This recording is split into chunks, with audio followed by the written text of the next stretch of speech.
Hello everyone. This is not a story for the faint of heart. Today, we will be stepping into the darkness of the most gruesome cases, where evil not only exists, but also leaves bloody and haunting traces.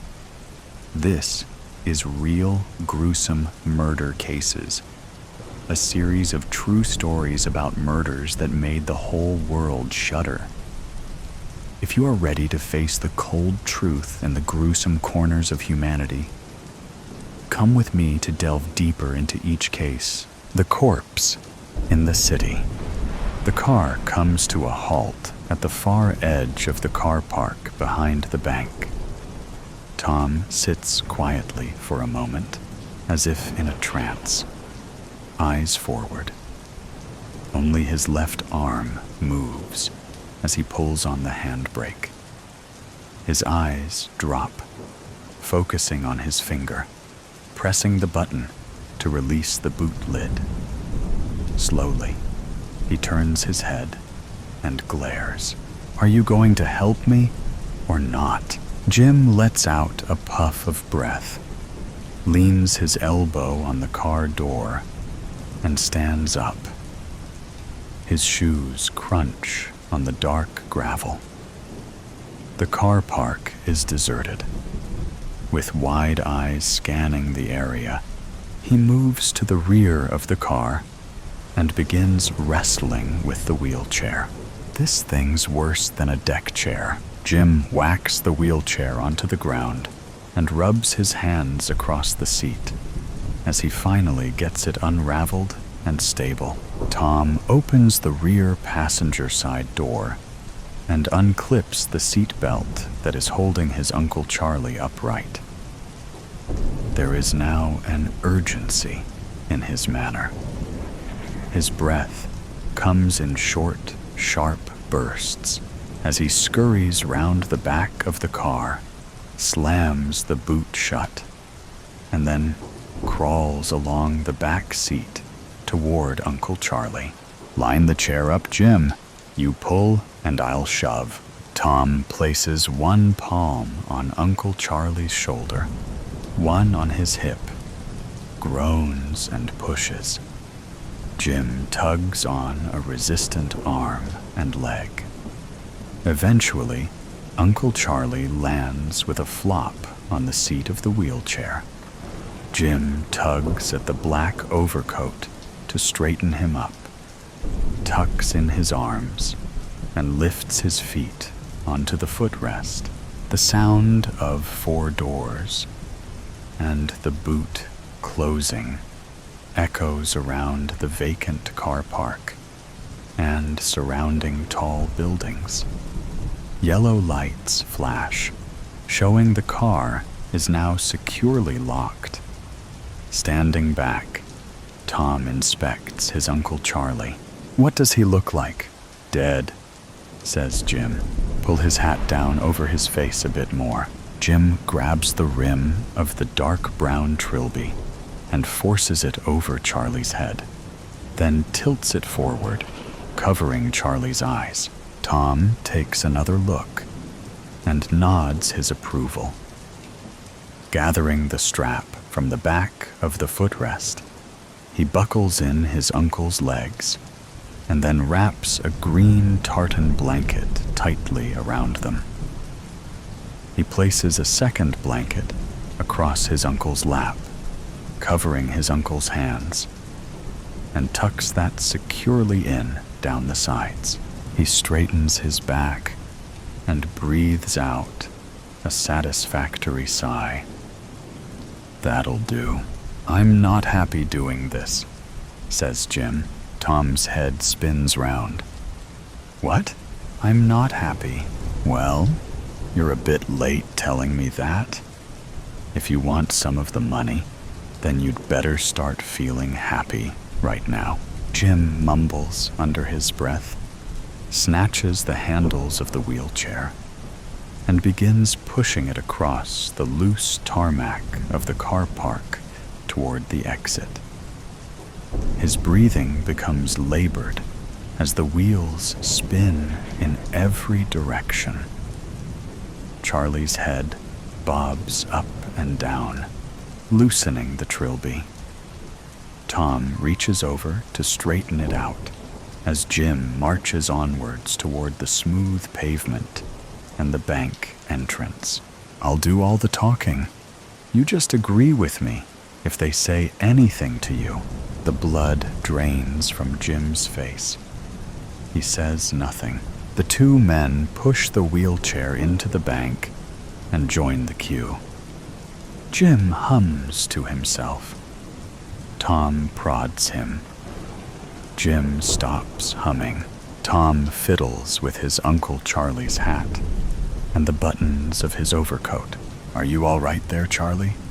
Won't be long now, and we can get you home for a nice cuppa. Jim stares at Tom in disbelief. Tom kicks Jim in the shins. Ouch. Next. The cashier's voice booms across the interior of the bank. Can we withdraw some money for my Uncle Charlie, please? Tom points to Uncle Charlie in the wheelchair as he hands over the slip of paper. Is he all right? Says the cashier. He's had a stroke. Sorry to hear that. It's a lot of money. We don't normally deal in such vast sums. He's going into a home tomorrow, and he needs the money to buy bits and pieces. You know what it's like. The care homes take all your dosh. I do indeed. The cashier smiles. If you'd care to wait, I'll sort this out for you. I see your uncle has already signed the slip. Well done, Uncle Charlie. Tom bends over the wheelchair and pats the knees covered by the blanket. Charlie does not move. The cashier returns, stamps 3 sheets of paper, smiles, and hands over a large envelope full of notes through the slit underneath the protective glass. Next. Come on, Jim. Let's get out of here. Tom grabs the handles of the wheelchair, spins it round, and heads for the exit. Jim scuttles along behind as Tom races along the pavement back toward the car park. Tom turns the wheelchair round, tips it up onto the 2 back wheels, and drags it across the undulating ground. We did it, Jim. We did it. Tom lets out a muffled laugh as he squeezes Jim's biceps. Now, let's get the bastard back in the car. Tom checks the car park for pedestrians, then grabs the shoulders of his uncle. Jim unbuckles the legs and takes hold of the ankles. Between them, the 2 men heave the motionless mass into the car and slide it along the back seat. Jim spreads the 2 blankets on top and throws the wheelchair into the boot, then sinks into the passenger seat. The engine revs as Tom's white knuckles grip the steering wheel. The car speeds out the exit as the spinning tires kick up black tarmac. What are you going to do with Uncle Charlie? Says Jim. We've got to put him where they can't find him. There's a skip over there. Jim pointed. Don't be daft. What about one of those giant green bins?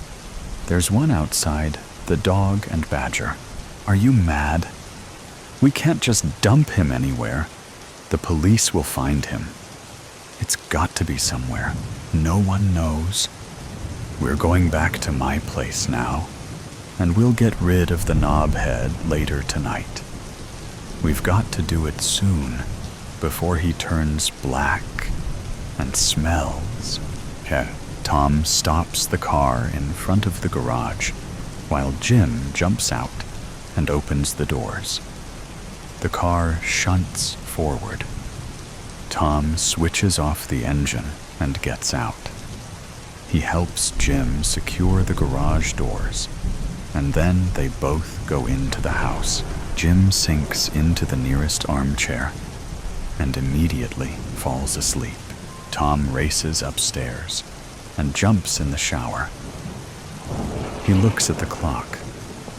They've got to be on the move before midnight. Tom carries the 2 suitcases downstairs and places them by the front door. He nudges Jim awake.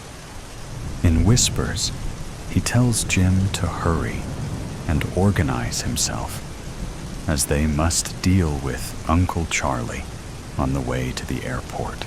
Jim rubs his eyes, goes into the kitchen, drinks a glass of water, grabs a biscuit, and then goes into the downstairs toilet.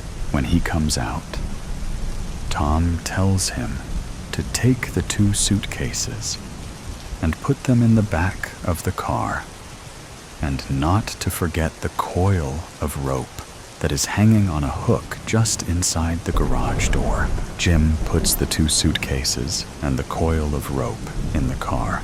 Tom starts the engine and backs out. He stops the car in the driveway, gets out, and checks the front door and closes the garage doors. Where are we going, Tom? To that new industrial estate they're building on the outskirts of the city. It's on the way to the airport. They arrive at the new industrial estate, and Tom parks in a mud-filled lay-by near some railings at the end of the no-through road. Get the rope and tie it tight round that shithead's chest. Make sure you go under his arms with it. Jim takes hold of the rope, pushes it under Charlie's back, and ties it in a tight knot over his chest. Tom takes a jemmy from the boot of the car and lifts a manhole cover and drags it to one side, close to the railings. Tom grabs the rope and lugs Charlie out of the car. Charlie hits the ground with a loud thud. Tom and Jim take an in-breath and look around. Silence. Tom continues dragging Charlie across the mud to the waiting hole. Now you help me lower him in. Slowly, they eke out the rope and lower Charlie into the hole.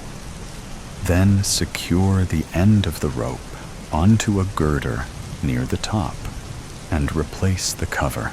Will he be all right? Says Jim. What do you think? Says Tom. What'll I do with the blankets and the wheelchair? Says Jim. Tom points to some bushes behind the car.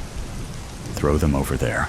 Jim takes the blankets and slings them over the bushes, and then heaves the wheelchair in the same direction.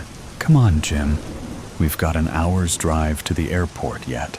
Okay. Tom sits back in the seat on the airplane and sips his red wine.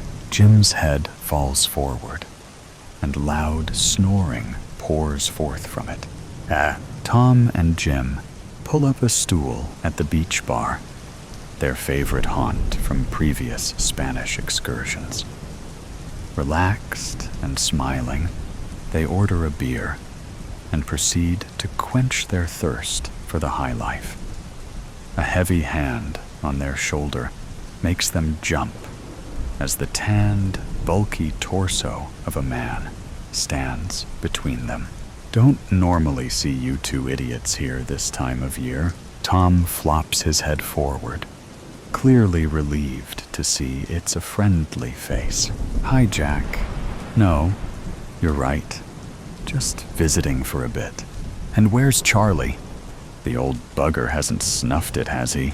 Tom coughs. Jim swallows hard. No, he's fine. Didn't want to come. We've left him hanging around back home. Raynor Kelly's murder soulmate. People are fools.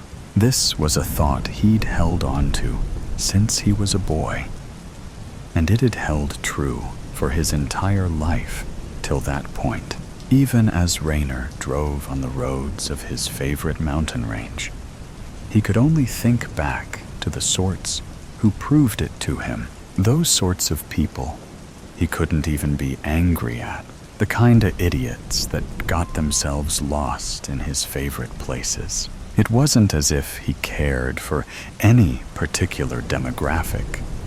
He liked to hurt them more if they were pretty, more so if they were tame. But he was always one for opportunity. That might have been how he managed his body count. Serial killers without a known type are harder to catch, as far as he'd heard. Though, considering how high the body counts were for easier cases, he had his reservations.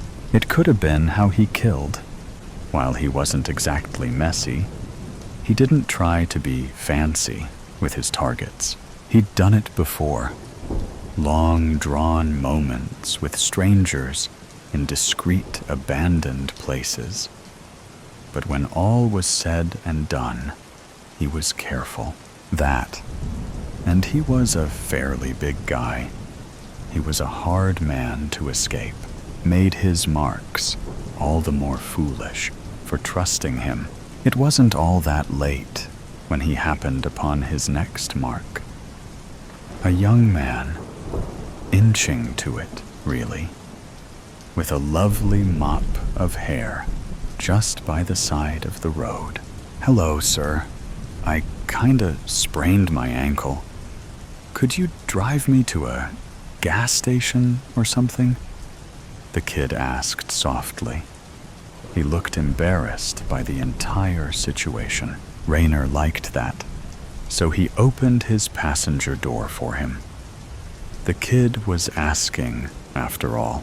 He watched as the kid arranged himself on the passenger side, careful to buckle himself in. The kid seemed a mite more cautious now, considering his ankle. Raynor started after that, taking his merry time since the kid wasn't worrying directions. "So, what had you so far out?" Raynor asked with a sideways glance. The kid had been looking out the window, contemplating something, before glancing over to him. "Oh, nothing much, just the scenery," the boy said. "Is it all right if I do some writing here?" "I don't exactly have a charging setup," Raynor said, still playing the Samaritan. The kid took out a small journal. "Sorry to disappoint. I'm a bit old school," he said, trying to look cool. He kinda did if Raynor were at all honest. Raynor could have driven with his eyes closed, but he still only looked over occasionally, seeing the kid scribble away on a relatively clean page in his book. "So, what do you like to write about?" "Bodies." "Oh, what kind of bodies?" he asked innocuously. "Anybody, anything." "Oh," he said, hoping for something more specific. It was well enough that the kid was mostly quiet after that. Raynor wasn't so over-curious of this next body. Couldn't be that clever this far out.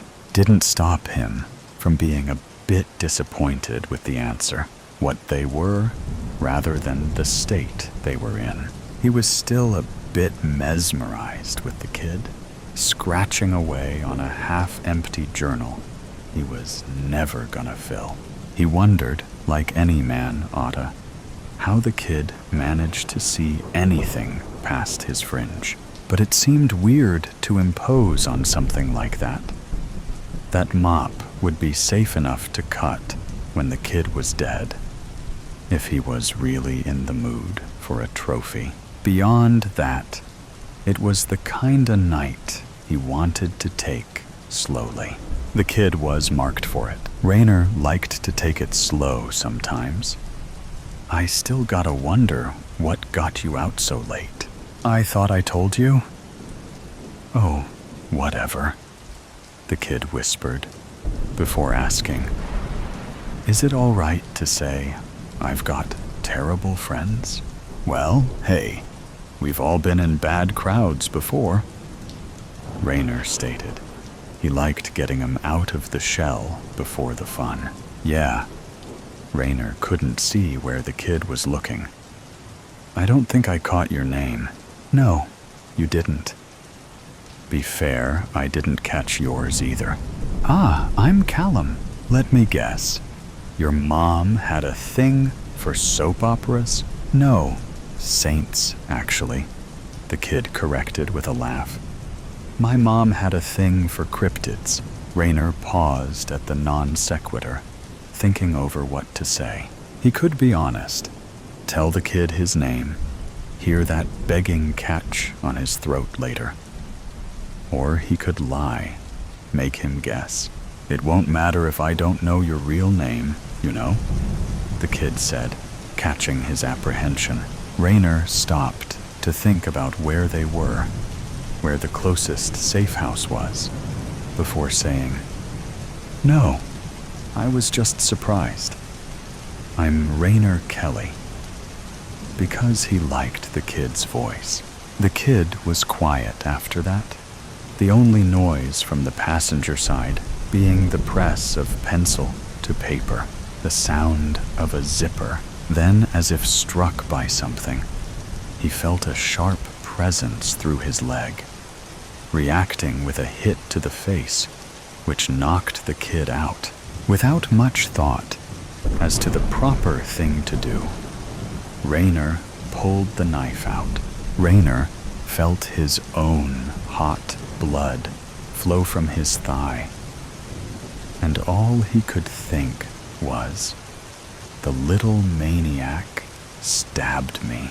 He looked down at his leg, realizing that the kid, with all the luck, nicked something proper. He stole the kid's belt, since he was still out, and made a tourniquet. Frazzled by the entire ordeal, he decided to push the kid out the passenger side and step it to the nearest hospital. A night held up in the emergency room was an interesting addition to his night, just as the injury to his femoral artery was. It was a lucky break not dying from it, but the kid was still out there. He'd done something foolish, and while Rayner wasn't especially scared of getting caught, he didn't like being blindsided like that. It would be a while after that before he'd think of it again. When he cleaned out his car, Rayner, having killed on the go before, knew that anything could drop from a body. Licenses, gum, IDs, and phones were some of the most incriminating. So he really couldn't afford to keep a dirty car. That's when he found the journal, the last thing the kid dropped before trying to get the drop on him. It was a small, leather-bound notebook, and while at once familiar in the light of day, he could see the character of its use. Kid was careful closing it before pulling that nonsense, and while his car had been a mess for a while, the pages were mostly clean. He flipped through, looking for IDs that might incriminate, and when he couldn't find any, he thought to throw it away, even without something concrete. The book was filled with the kid's writings, and being by hand, his composition and identity could be ascertained. It was the kinda circumstantial evidence detectives and juries ate up. With the car no longer in disarray, he could throw it out, forget about the one night where the tables almost turned. All together again, he thought of the journal, of his hands and head. This was all he was gonna have of that. And for once, amongst the dark thoughts and bad memories, he wanted to keep it. It was only then did he read it, page upon page of poetry. And though it was the simplest thing it could be, he was infatuated with it. The first page, dated a decade before, I am beauty. I am soft, a crooked rumble. To strange human love, she wonders fondly, where are you, dear, while I am dry and rotting here? I am claws. I am fear, a hissing mess to his cruel intent. I am flesh. I am bones. The kid was killing cats back then, writing poetry about it even. Raynor was taken back to his first experiments, neighborhood pets, and the like he dispatched out of curiosity. Though the kid never wrote his age or full name in any of them, he could tell that it was quite a bit more than poetry. It was something he'd never thought to do. Write about them with this intense distance. Some were short and recent. I am small.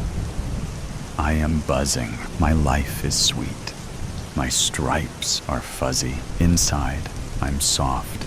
My stingers not. None are things the dead can flaunt. Before he knew it, he felt familiar with the kid, like he was more than a liability, as close as a journal scratched halfway through. It really was anything, anybody, to him. I am lovely. I am strong. My tendons were cut. My fat is gone, lost beneath 2 or 3 feet. There are no feelings the dead get to keep. Raynor thinks, reading through Callum's poetry book, about that night and how it went. Every little lie that he didn't bother telling. How ready he was after saying his name. He wonders, what'll I do when I'm on the prowl again? Hungry for new pretty faces. How long before he thinks about the kid as just a liability again, and not the one that got away? The big crime investigators at the Gustav Adolf Lutheran Church in New Sweden, Maine. In 2003, a mass poisoning there sickened more than a dozen congregants, killing one.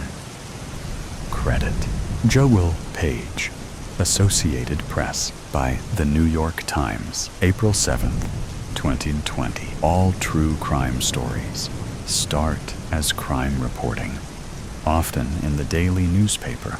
Before the narrative is shaped for your streaming device, earbuds, or bookshelf, the facts are gathered by a journalist. What happened?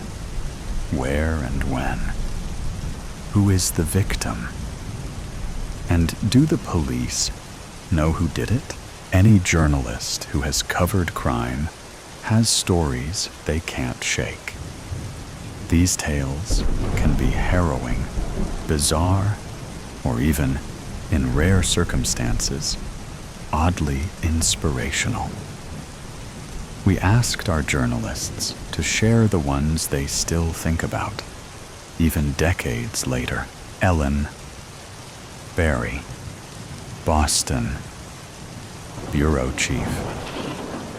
Someone put arsenic in the coffee after a church service in New Sweden, Maine, sickening several congregants and killing one. I was sent up there in 2003 by the Boston Globe to the far reaches of Aroostook County. It was both quaint and horrific. Someone trying to kill their neighbors. Eventually, it emerged that one of the ushers had done it, as revenge for losing a theological battle. As the population in that area drained away, 2 small Lutheran churches were consolidated into one. Identical to outsiders, the 2 churches had what was for them a deeply significant doctrinal difference. In one, the priest faced the congregation when blessing the host. In the other, the priest faced the altar. The poisoner had lost that battle. He ultimately killed himself. It was a grim story about the dilemmas of those stretches of our country that are losing population, having to let go of their particular identity. Have a true crime story to share? Tell us about the crime that haunts your memory.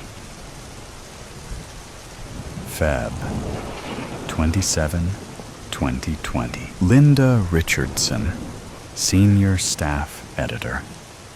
Travel. Eddie Brown began running in a snake-infested Florida swamp in 1952. In the 44 years after he escaped from a chain gang while serving a robbery sentence, Mr. Brown worked, raised children, and lived quietly in East New York. But he was always shadowed by the gnawing fear that his past would catch up with him. I covered his case as a Metro reporter in 1996. But lately, I've been thinking a lot about the chain gang fugitive, having recently read about the racial horrors of the Jim Crow South in Colson Whitehead's The Nickel Boys. Eddie Brown's past resurfaced after he was in a minor car accident, and the police ran a routine check that showed he was wanted in Florida. He was taken away in handcuffs. Florida initially requested his extradition, and New York law enforcement officials began the proceedings. Mr. Brown spent nearly 40 days in the Brooklyn House of Detention before he was released on $1,000 bail. It was an immensely satisfying moment to see him walk out of the courthouse, finally a free man, as a sea of news photographers with flashing cameras and reporters, more than I've ever seen, awaited him. Dig deeper into the moment. Special offer. Subscribe for $1 a week. Dan Barry, domestic correspondent. When I worked for the Providence Journal many years ago, I often wrote about the mobsters who were very much present in that Rhode Island city. You knew that this was Social Club, this was Baby Shanks's cafe, and this was the place where Old Man, the boss, used to run everything. You also knew that two men connected to a certain restaurant had made a guy named Joe Onions disappear long ago, but had never revealed where they had laid him to rest. Fast forward to 2008. One of the men is dead, and the other is dying. The police pick him up on a nickel and dime charge and ask for the umpteenth time, "Where is Joe Onions buried?"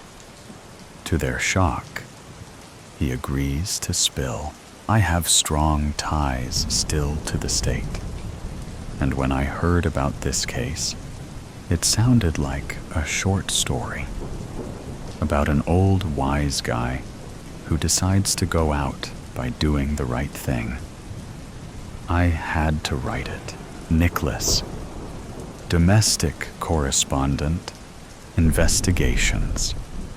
The century-old department store stands 8 stories tall, but looms even larger in the German consciousness. A short walk from the old New York Times bureau, where I worked in West Berlin, the luxurious shopping destination is a symbol both of Berlin's roaring 20s and the country's post-war economic miracle. So when I learned that there had been a jewelry heist, with the thieves caught on the surveillance camera, lowering themselves into the store on a rope ladder, evading the motion detectors, and making off with millions of dollars worth of jewels, I knew it was a big crime story on the biggest stage. My contacts in the Berlin Police Department told me that the thieves had made just one mistake, leaving behind a glove at the scene with DNA inside. A good story needs a twist, but a great story boasts two. The DNA evidence led not to a single suspect, but a pair, identical twins, identified as 27-year-old Hassan and Abbas O.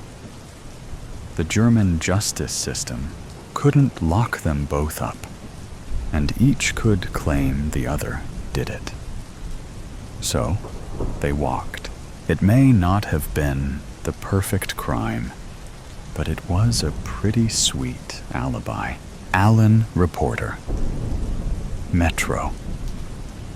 A Bronx man spent 25 years in prison for a rape he did not commit. Why? Because a witness accidentally took the police to the wrong apartment, one not 16, and the police arrested and prosecuted the man they found there. Fernandez, Houston, Bureau Chief. One night in 2006, a police officer in the Bronx responds to a fight at a White Castle. He rolls up and sees a man with a gun kneeling over another man in the parking lot. He tells the gunman to drop the weapon, but the gunman doesn't respond. The officer opens fire, and the gunman is critically wounded and later dies. The gunman, it turns out, was a fellow officer, an off-duty Bronx policeman who was intoxicated and had just been beaten up by a group of guys at the White Castle. It's the mistaken identity that gets me. You can freeze frame the shooting as the bullets in the air and study it. There are worlds upon worlds of fate, mystery, and human connection at play.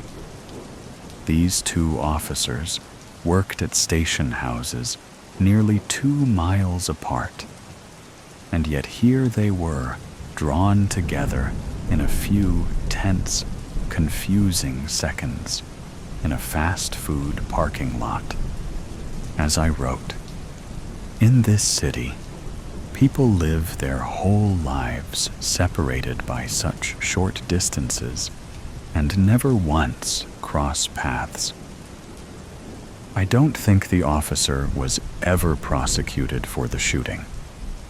I think it was ruled a justified shooting. But how does a cop live with a thing like that and move on? Yes, yes, yes, yes, yes. Armando, Deputy Editorial Director, Syndication. Hi, hi, hi, hi, hi, hi, hi, hi.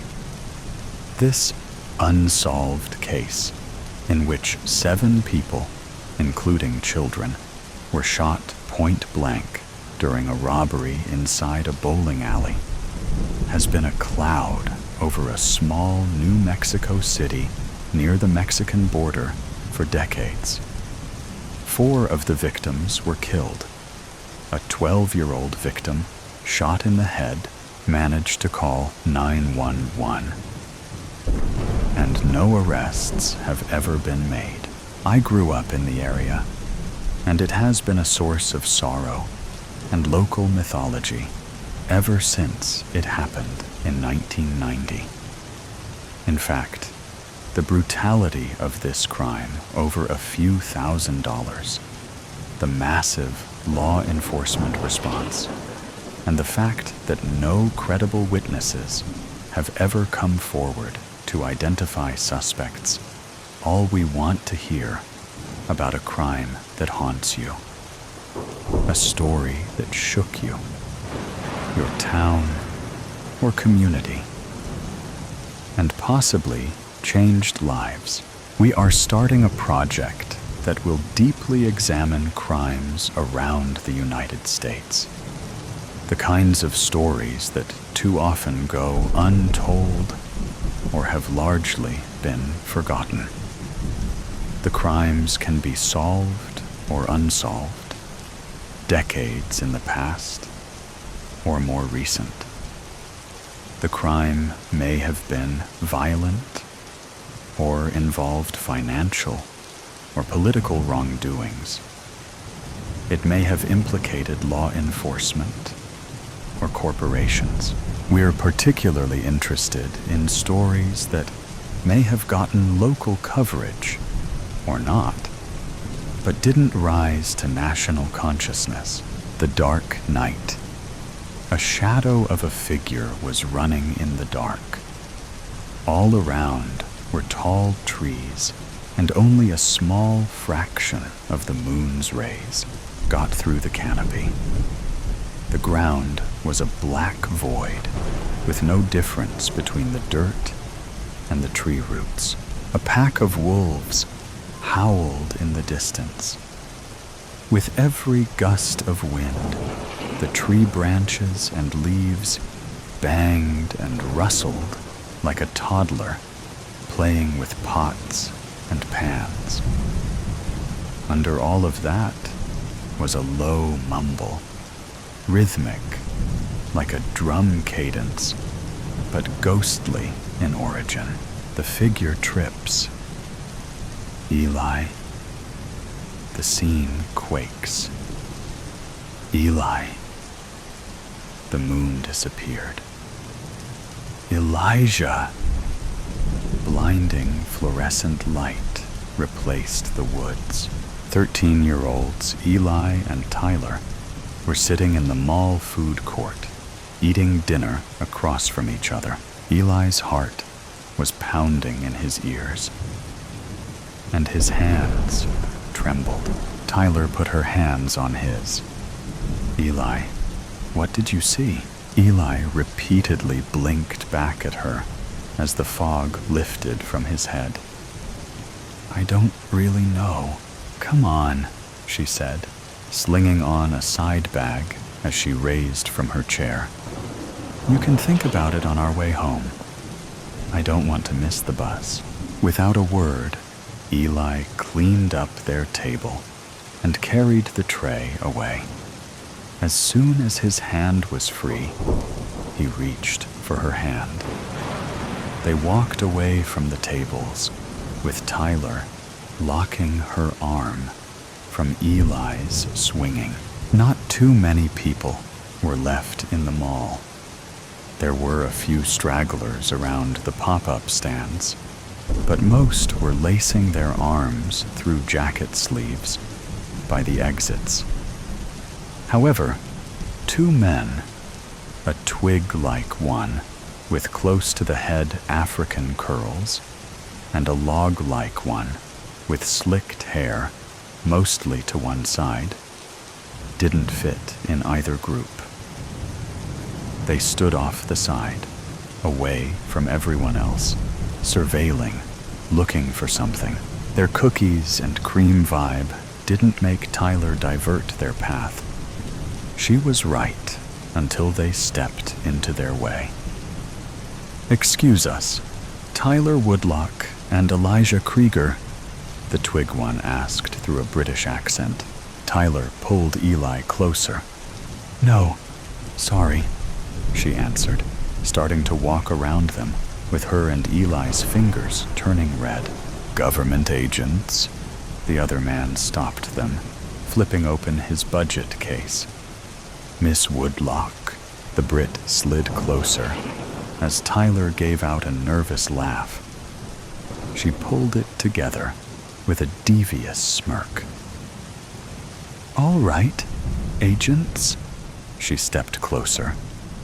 But one thing first. Yes, the man said, putting his budget back. Tyler gave the Brit, the fitter one, a stiff kick in the shin. With him on the floor and his partner stunned, she yelled, "Run, Eli," giving Eli a push start. Eli sprinted off, getting a head start as Tyler toppled over a supply case. He headed for the loading docks, a path Tyler forced him to memorize for an emergency like this. As ordered, he ran without looking back. He nearly ran off the truck port in his mindset. He jumped down. Falling on his hands, he looked like a frog. He couldn't find the strength to stand, but he walked, half crawled, to the rear of the building. Collapsing against the brick, he took his chance to look back. She wasn't there. He stayed twisted around the corner, waiting for Tyler. All of a sudden, bright light beamed onto him. Drawing Eli's attention, the voice called out, "Stay there!" They boomed like a drill sergeant. He clambered to his feet and did the total opposite as the voice commanded. A stampede of boots followed Eli as he jotted into the wooded area on the other side of the loading lane. The fall night grew darker as he was chased farther in the woods. With every gust of wind, the tree branches and leaves banged and rustled. Their movement shifted and blocked the moon as if in a game of peekaboo. This and the uneven ground made Eli bobble like a pinball. The voice rang out again. "Get him! Don't let him get away." It allured him to look back. A light show of flashlights was going on behind. Even with all the light, however, the people remained shadows. A gopher tunnel tripped Eli up a bit. As he looked up, a pair of amber eyes, low to the ground, stared at him from a few yards away. The progression of howls following the encounter made Eli run fast. He couldn't hear the boots anymore. He would turn his head a few degrees before forcing it straight. The last one sent him flying into the ground. Tyler peered over a row of bushes. Eli laid on the ground, with only his chest moving up and down. As soon as she raised from her position, two men came into view. One went to Eli's side, and the other pulled out a radio. Asset found, about 4 clicks due east of the loading dock. The radio guy looked around the perimeter as the second man searched Eli's pocket. Tyler fished around in her bag. In the dark, the inside of her bag was a void. She felt cold metal as more men appeared. The one left Eli's side. "The cards aren't here, sir." Eli let at a moan as he began to stir. "Bring him. We'll find out soon enough where they are." He turned and started the procession away. Radio and Pocket Man gave each other a glance before Pockets threw Eli over his shoulder. The remaining men followed. Tyler took her hand out of her back. She fell to her knees, with her hands on her face. As the first tears started falling, she wiped them away with her fists clenched. She ran back to the mall, heading towards the parking lot. Her head bubbled back and forth, looking at the cars and people. Losing her structure, she fell back on her knees. She started crying again, right before her ears perked up. Snapping her head around, she saw the two agents from inside. "We lost, ma'am," she heard the agent who threw his badge in her face. They were ready to run. A grin grew across her face. She spined back, with her attention being grabbed by the rear of the car she fell in front of. The license read, CA Exempt 387690. She had seen enough of those when the police raided their Romani dwellings. The odds of that being their car, she didn't know. Not did she know the odds of them automatically unlocking it far enough away that she could climb into the trunk before they were close enough to see. The two agents and their unknown guest arrived at their motel on the outskirts of town almost an hour after Eli was taken. The building wasn't too big, just 2 rows with 8 or so doors each. Behind each were a single room and a bath. The agents went first. Tyler waited until she couldn't hear them anymore before pushing out the back row cushion. Sitting on the floor of the car, she watched as they entered a room with the number 6 on the door. She opened the door carefully so she wouldn't hit the next car. In the same manner, she closed it without a sound. She strategically stepped as she reached back into her bag. After peering into the room's window, she saw the 2 agents with their backs to the door. There seemed to be nothing but a wall in front of them. But that didn't bother Tyler. She walked right in and pulled her hand out of her bag before slamming the door shut. The agents jumped if shots had been fired.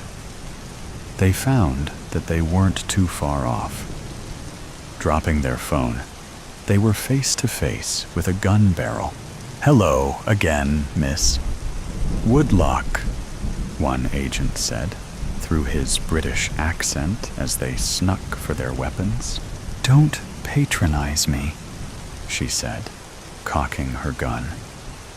"Do you think you can pull yours before I shoot the both of you?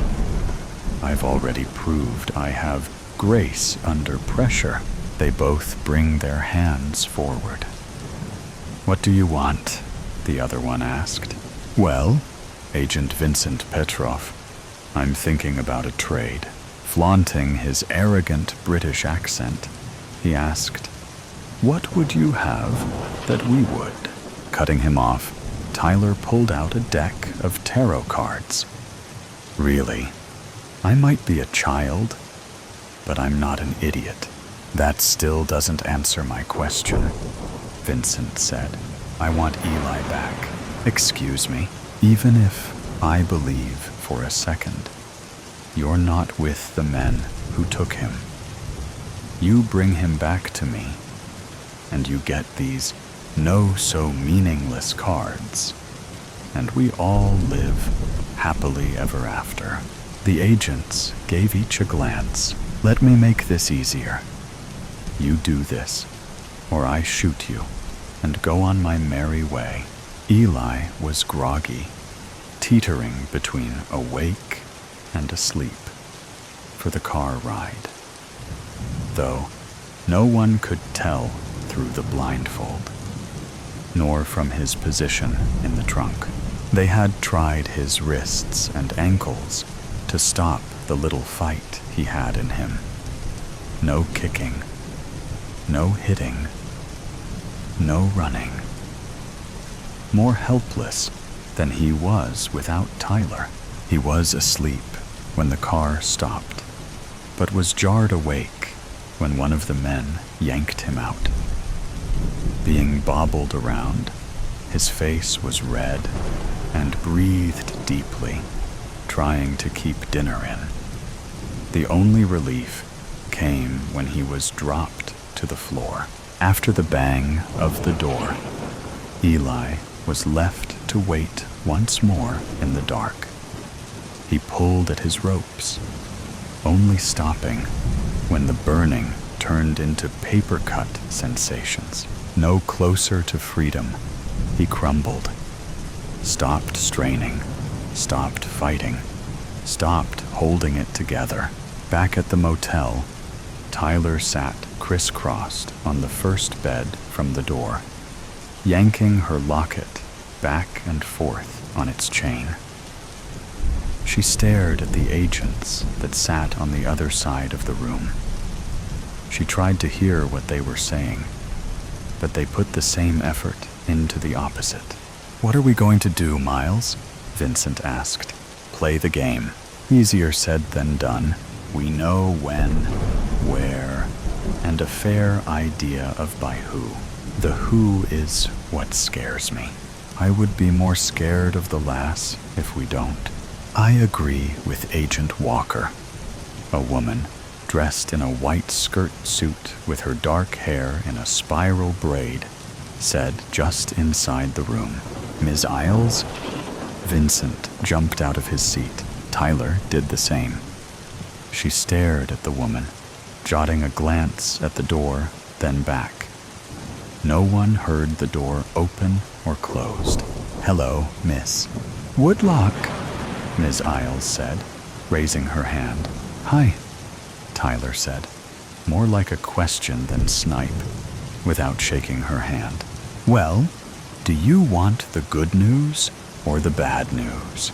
"Good would be best," Vincent toddled. Isles looked at Tyler.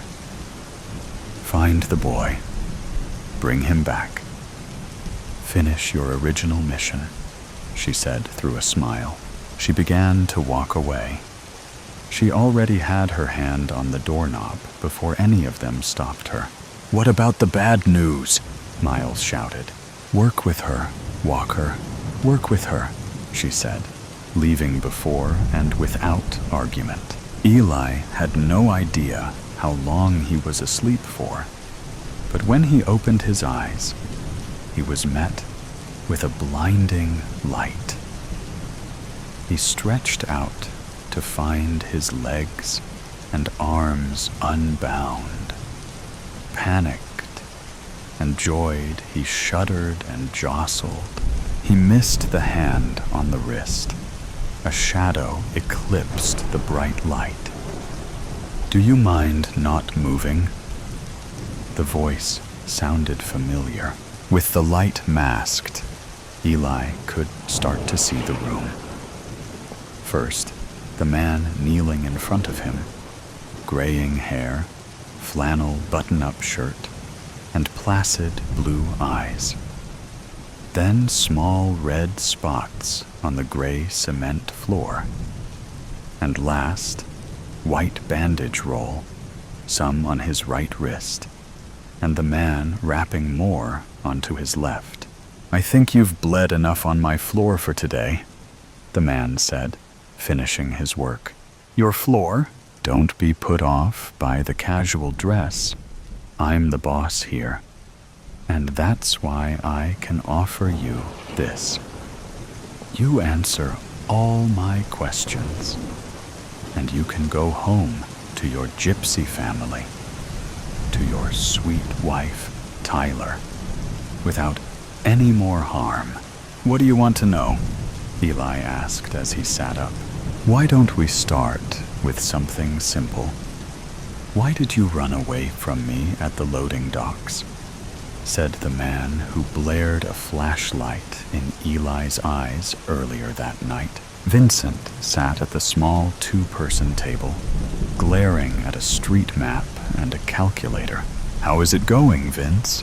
Miles asked, leaning over Vincent's shoulder.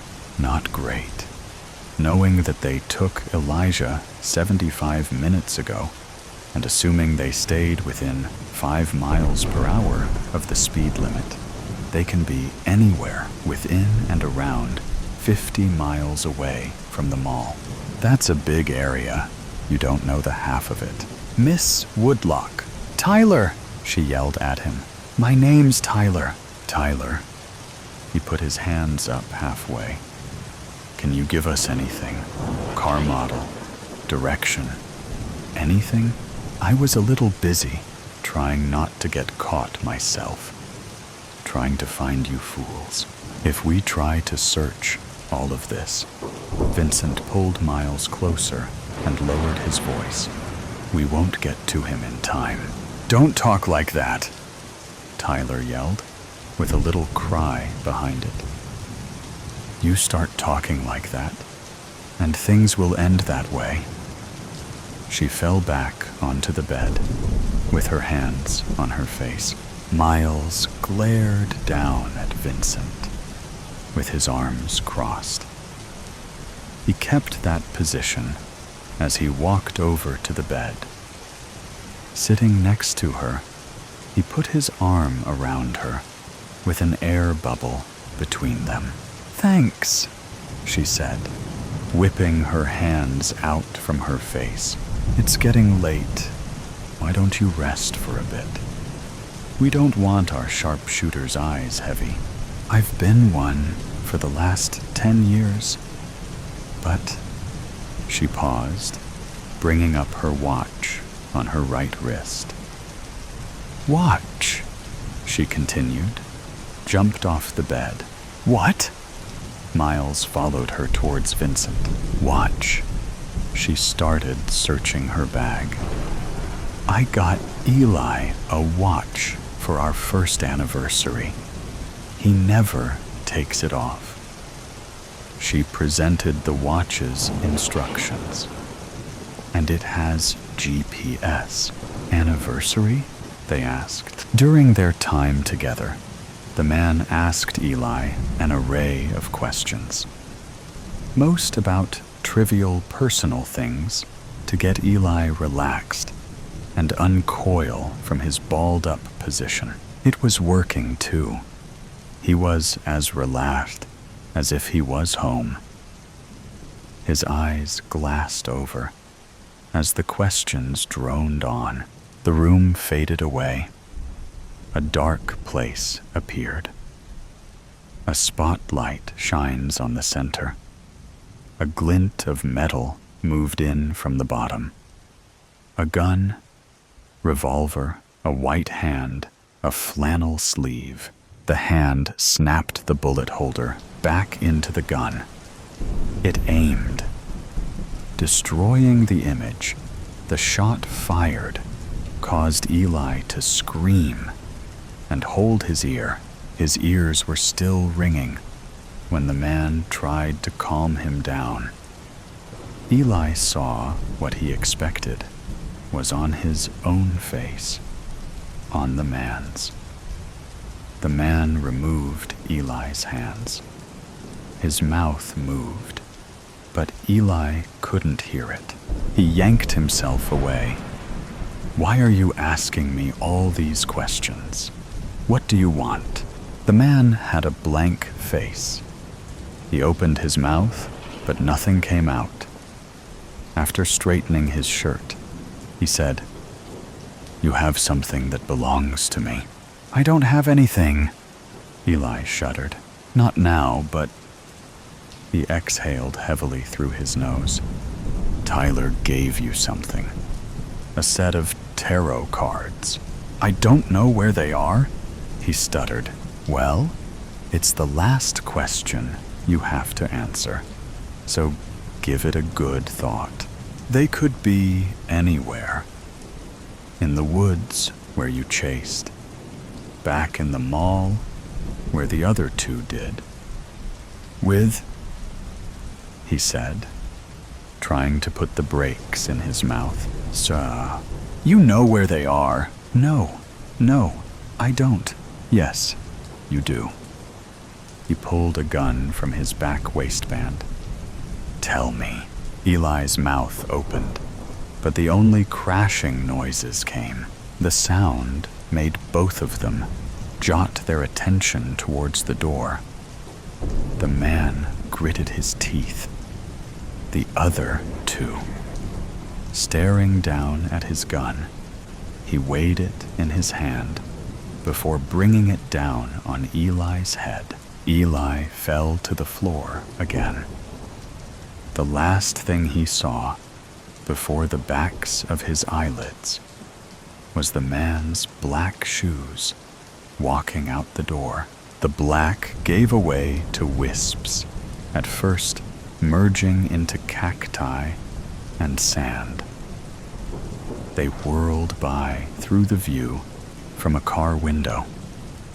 Tyler sat on the opposite side, smiling back. In the front seat sat Miles and Vincent. The whole picture felt loving and had a dream-like glow. It faded into a face full of fabric. Before he could freak out like his earlier ones, a hand touched his shoulder. "You're all right now. You're safe," Tyler cooed. In a quick movement, Eli raised to hug her, nearly bringing them to the floor. Regaining her structure, she hugged back. In their embrace, Eli missed Miles and Vincent standing off to the side, smiling down at them. The murderous twins. The McKellen twins felt the librarian's stinky breath brush against their nape, so they quickly slid their dirt and blood-stained hands under the table. "Shut up, you two," hissed the librarian. "Sorry," said Milo McKellen, with the fakest of smiles. The librarian stomped back to his dimly lit desk, where he resumed his scribbling on a notebook. Occasionally, he raised his bald head to survey the hall like a living security camera. Martin McKellen peeked under the table. A few droplets of blood had stained his jeans, and now it would be impossible for him, or rather, his mother, if she hadn't been gone, to wash them away. They would become foolproof evidence, marked forever on his favorite pair of pants. A pale moonlight cast long shadows over the library hall, where the McKellen twins, still soaking wet from the rain, had found shelter. They had sat on one of the long benches, their hands and arms covered in dirt and blood. And now they were arguing. Their disagreement kept on drawing the attention of the librarian, who scowled at the twins and scolded them whenever they spoke a little louder. "See that corner over there?" Martin asked Milo. "Let's go talk there. He won't interrupt us." The twins tiptoed to a corner far from where the librarian sat, hoping to get more privacy. They were surrounded by books, as dusty as if no one had ever touched them except the person who had placed them there centuries prior. "So," said Milo. "What were we?" "The body," said Martin. "Yes, the body. I think we should have buried it instead of letting it sink into the lake," Martin snorted. "As if a hump of soil in the middle of the woods is something you see every day. Better than a dead woman in the trunk of her own car, if you ask me." What other options were there? I couldn't even think straight. Those damn blue lights. "Well, it's no use discussing this now," said Milo. "We got rid of her. Something hit the floor, and echoed throughout the library hall. Martin peeped out. The librarian was kneeling near the bench where the twins were sitting earlier, and he was struggling to get back up. The ink from his fountain pen had bled in a large puddle onto the marble floor, and now the librarian was fumbling for a tissue to clean that mess with. Milo peeped too, and he said, "He'll be busy for a while." Martin leaned against the book-filled shelves and sighed. "We can't hide in a library forever, Milo." "I know," he said, "but we've got to at least wait for the rain to stop so that we can hop on a train and leave." "Where were you thinking?" Martin asked. Milo shrugged. "I don't know." "Canada?" Suddenly, a clap of thunder boomed in the night sky outside, and the library's doors burst open. Martin looked over at the two men who had just entered the building. They were wet, just like the twins were, but they wore blue uniforms, like police officers, said Martin in a quivering whisper. "There's two of them. What do we do?" Milo whispered back. Martin shook his head. "I have no idea," he thought. He was afraid to even think at this point. "They came looking for us," said Milo. "No doubt about that. Otherwise, what would two police officers do in a library after hours?" "Hush, Milo," said Martin. "Please, don't let us be caught." "Good evening," thundered a voice. It was one of the two men. The twins cocked their ears. "I'm Agent Phillips, and this is Agent Clifford. We're looking for a couple of young men, probably in their 20s, red-haired, pretty thin."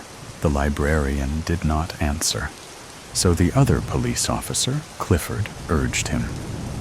"Have you seen someone with this profile by chance?" Martin held his breath. He prayed the librarian didn't reveal where he and his brother were hiding. Second by second, a thick silence was filling up the atmosphere, like a cake rising in the oven. Except this oven was far too hot, and this cake was about to explode. "Avoid us any trouble, Mr. Librarian," said Agent Phillips. "Just tell us if you've seen them or not, and we won't bother you any longer." Martin pushed Milo back into the corner and flattened himself against the bookshelves in case their cover was about to be blown. The librarian cleared his throat and spoke. "No," he said, "I haven't seen them." Martin and Milo gasped as quietly as they could and peeped out from behind the bookshelves once again. The two police officers were looking at one another. Clifford's eyes became two narrow slits, two poison darts he was now aiming at the librarian. "Are you sure?" said the agent. "Sure," said the librarian, trying to sound more sure than he was. "Very well," said Agent Phillips, nudging at Clifford. "Sorry to have disturbed you. We'll leave you now." But Clifford turned and pointed at the bench where the twins were sitting earlier. Under it, there was a mess of paper tissues and ink. And, "Look," said Martin to his brother. "The blood is gone." Milo looked down at the blood on his hands, by now dry, and then over at the bench. "What blood, Martin?" "When I hid my hands under the table, I spilled blood everywhere, on my jeans, on the floor." Clifford's voice boomed once again. "What's that over there, Mr. Librarian?" Agent Phillips grabbed his colleague by his arm. "Let's stop it here, Ben. He says he hasn't seen them." Clifford broke free of Phillips' grip and fetched the heap of stained paper from the ground. He marched back to the librarian's desk, where the poor man was standing still, but frail, like a clay statue. Clifford unfolded one tissue and slammed it on the librarian's desk. It was stained with large blotches of blood. "What about this, Mr. Librarian?" Clifford scoffed. "Been dabbing the floor all night long, haven't you?" The librarian didn't move a muscle. He just stared at the stained tissue. "These kids have slaughtered their mother," Clifford roared. For a moment, all the books in the library seemed to have teetered, like there had been a severe but rapid earth tremor. "Clifford, calm down now," Agent Phillips commanded. He turned to the librarian. "Tell us the truth, sir. As you can see, this is pretty urgent." The librarian slowly pointed his index finger at the corner where the twins were hiding. Milo gulped, and Martin stopped breathing altogether. The two police officers looked at one another one last time. Agent Clifford pulled out 2 pairs of handcuffs, and Phillips led the way. When they reached the darkened corner, where the twins were supposed to be hiding, though, there were only rows of shelves full of dusty tomes to welcome them. Justice in a whiskey. March 21st, 1957. There is blood on the bed. His stomach ripped open, his left eye mutilated, and the side table is lying near the door frame. His wife is bawling her eyes out, and there is a half-empty bottle of whiskey under the bed. The cut on his body shows that he was attacked by a knife, and the incision is so clean, almost as if the murderer is an anatomy genius. The mouth of the body is gaping open, and his neck has purple splotches. My friend, who is an investigator, clicks photos from all angles. With each flash of the camera, I see a clue unfolding beside me. Officer Barn rushes towards me, his eyes speaking of a strange fear. He clasps my shoulder, urging me to come out of the room. I march out and stand near the doorframe, my eyes speaking instead of my tongue. "What's the matter, Barn?" I ask him, trying to hide the expression on my face. "We need to hurry. This case is a very high profile." He coughs up, interrupting himself. He's not an ordinary person. He is the son of a famous business tycoon. This case is no longer a government record. It's a public scandal. He huffs at the end. "I know he is the son of Mr. Edward, owner of the steel factory, but we cannot hurry it up, leaving clues to the rats." I breathe in with ease. We cannot delay it either. Mr. Barn speaks up. "We need to fasten our belts and rush our brains before it goes out into the hands of the media." I nod my head and once again enter the room, observing each minute detail. I see a leaflet in the vase of flowers. I ask my assistant for gloves. I wear them and take the leaflet carefully from the flowers. It's a prescription. The ink is fading away in the water, but the logo on the paper is smudged, yet noticeable. "Sir, you can hand it over," the forensic officer says, pointing out to a plastic bag in his hands. I take the plastic bag from him and carefully put the leaflet in it. I fold the upper corner of the bag and place it on the left side of my coat pocket. "Sir, the evidence belongs in our department. I beg your pardon, but you have to hand it over to us." The forensic officer pleads with his eyes and places out his arm. "Even I have a small lab at my home. I would love to personally investigate in my space." I boldly put my statement forward. "I wish you could do that, sir. But since the case is high profile, we have to follow all the orders from our seniors and judiciary. I can't help you this time. I would love your cooperation more." I sign in defeat and take the bag from my right side of my coat and place it in his hand. He bows his head in respect and leaves the place. I go into the drawing room where the wife of the victim is present. She has a lilac handkerchief in her hands and is wearing a black dress. Her eyes are red due to the constant crying, and her cheeks are soaked in due to her tears. She's surrounded by her neighbors and friends. I tell them to depart soon, to push my investigation forward.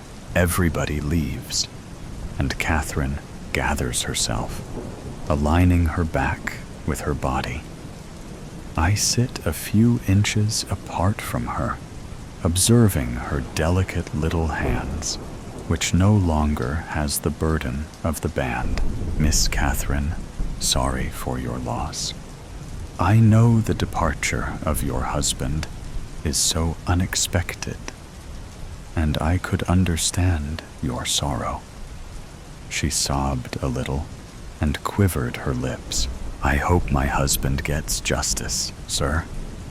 That's all I want. I want the culprit dead." Her eyes blazing with anger and deep sorrow. I take her hand in mine and say to her with a coy smile, "That will soon happen. I promise you." I could feel the coldness of the plastic in our hands. A week before, I could not take my eyes away from the bruise, which was on Catherine's left elbow. The wound itself is telling the backstory of its origin. She lifts my chin, directing my eyes towards her. Her hands were cold, and her little finger was swollen. Her eyes were dull, with no light or joy. "You called me here for something?" She questions me with disgrace and disregard. "Yeah, so I am going to dive in for cooking. You know, learning a few basic skills and recipes." I laugh at my lie and take out the tray of knives. "So, what are you starting with?" Her voice is cold like ice, and her eyes tired. She has a small brown patch near her eyelid, hinting at her life. I immediately try to distract myself from the bruise by balling my fists and digging my fingernails into my palms. I think with the stomach, cleaning and cutting will be far easier from here, I say, pointing out to the featherless chicken on the table. "That's interesting. So, what help do you need from me?" Catherine asks me. "Well, I don't know about the cleaning and cutting. Like, see this butler's knives? It's too big for the work. We don't need this, but this. I point out to the medium-sized scalpel with a sharp edge. I think this will do. Precision cut and less mess. She nods her head, and a slow smile rises across her square face. Even I think so. I loved the way she smiled, always. By the way, have you read the 10th chapter of Volume 1 of Anatomy? I ask her, with my eyes focused on the scalpel. 3 weeks earlier. I always flunked chemistry. Thanks to you, otherwise I would be a technician in a hospital. I pass a gentle smile to Catherine. I don't know about the academics' chemistry, but your reaction with women was always volatile. She taunts with me, her gentle smile. Not all, only with one. But that reaction became highly toxic for everybody. Hearing my sharp words, her smile disappeared. I hate for causing an explosion in that research. If I had focused on one chemical, then my life would not have been so volatile. Her voice sounded disapproved. I miss my compound too. I sigh with disbelief. She turns away from her face and wipes her tears. I know it's so tough for her to gather the courage daily and to chalk out the plan. I try to lighten the mood surrounding us. The movie makers are so hypocrites, I shout. What? She turns around, but does not see me in the eye. They always show that when you place the chloroform on someone's face, the person instantly passes out. But it's not true. A person at least requires 15 minutes of continuous exposure for passing out to its fullest. Movies are for entertainment, not for knowledge, we say in unison. Out-timing makes me laugh, and she laughs seeing me laugh. By the way, Catherine, I want to say you an amazing fact. Do you know, whiskey and chloroform have the same taste? She finally sees me in the eye and smiles. Now I know. And laughs like a small hyena. 4 weeks earlier, the church is calm, and the benches are clean. It's Monday, hence the absence of people seems relevant. I smell the candles burning and could hear the faint sobbing from the room of confession. I walk towards it and open the stall. It was empty, but the nearby stall wasn't. I rotate my head around to see anyone's presence and finally steps in. Feeling the presence of my space, the sobbing discontinued. It's the result of my sin. If I hadn't cheated the person who loved me the most and did not break his heart, this would have never happened. Her voice breaks down, and through the thin mesh, I could guess her marble hands wiping the tears away from her face. The result, or the outcome of your sin, depends on the Lord itself. It's you and me who have the final decision. I have forgiven you already. But what about the devotion and love you offer him? Is his response appropriate? Does raising hand on your wife courageous? I sigh in dismay. But what are we going to do? Do you think your plan is proper? She questions my intentions. The law won't help us.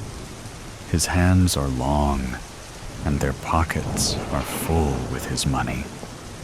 It's not about how I feel. It's about the justice you need.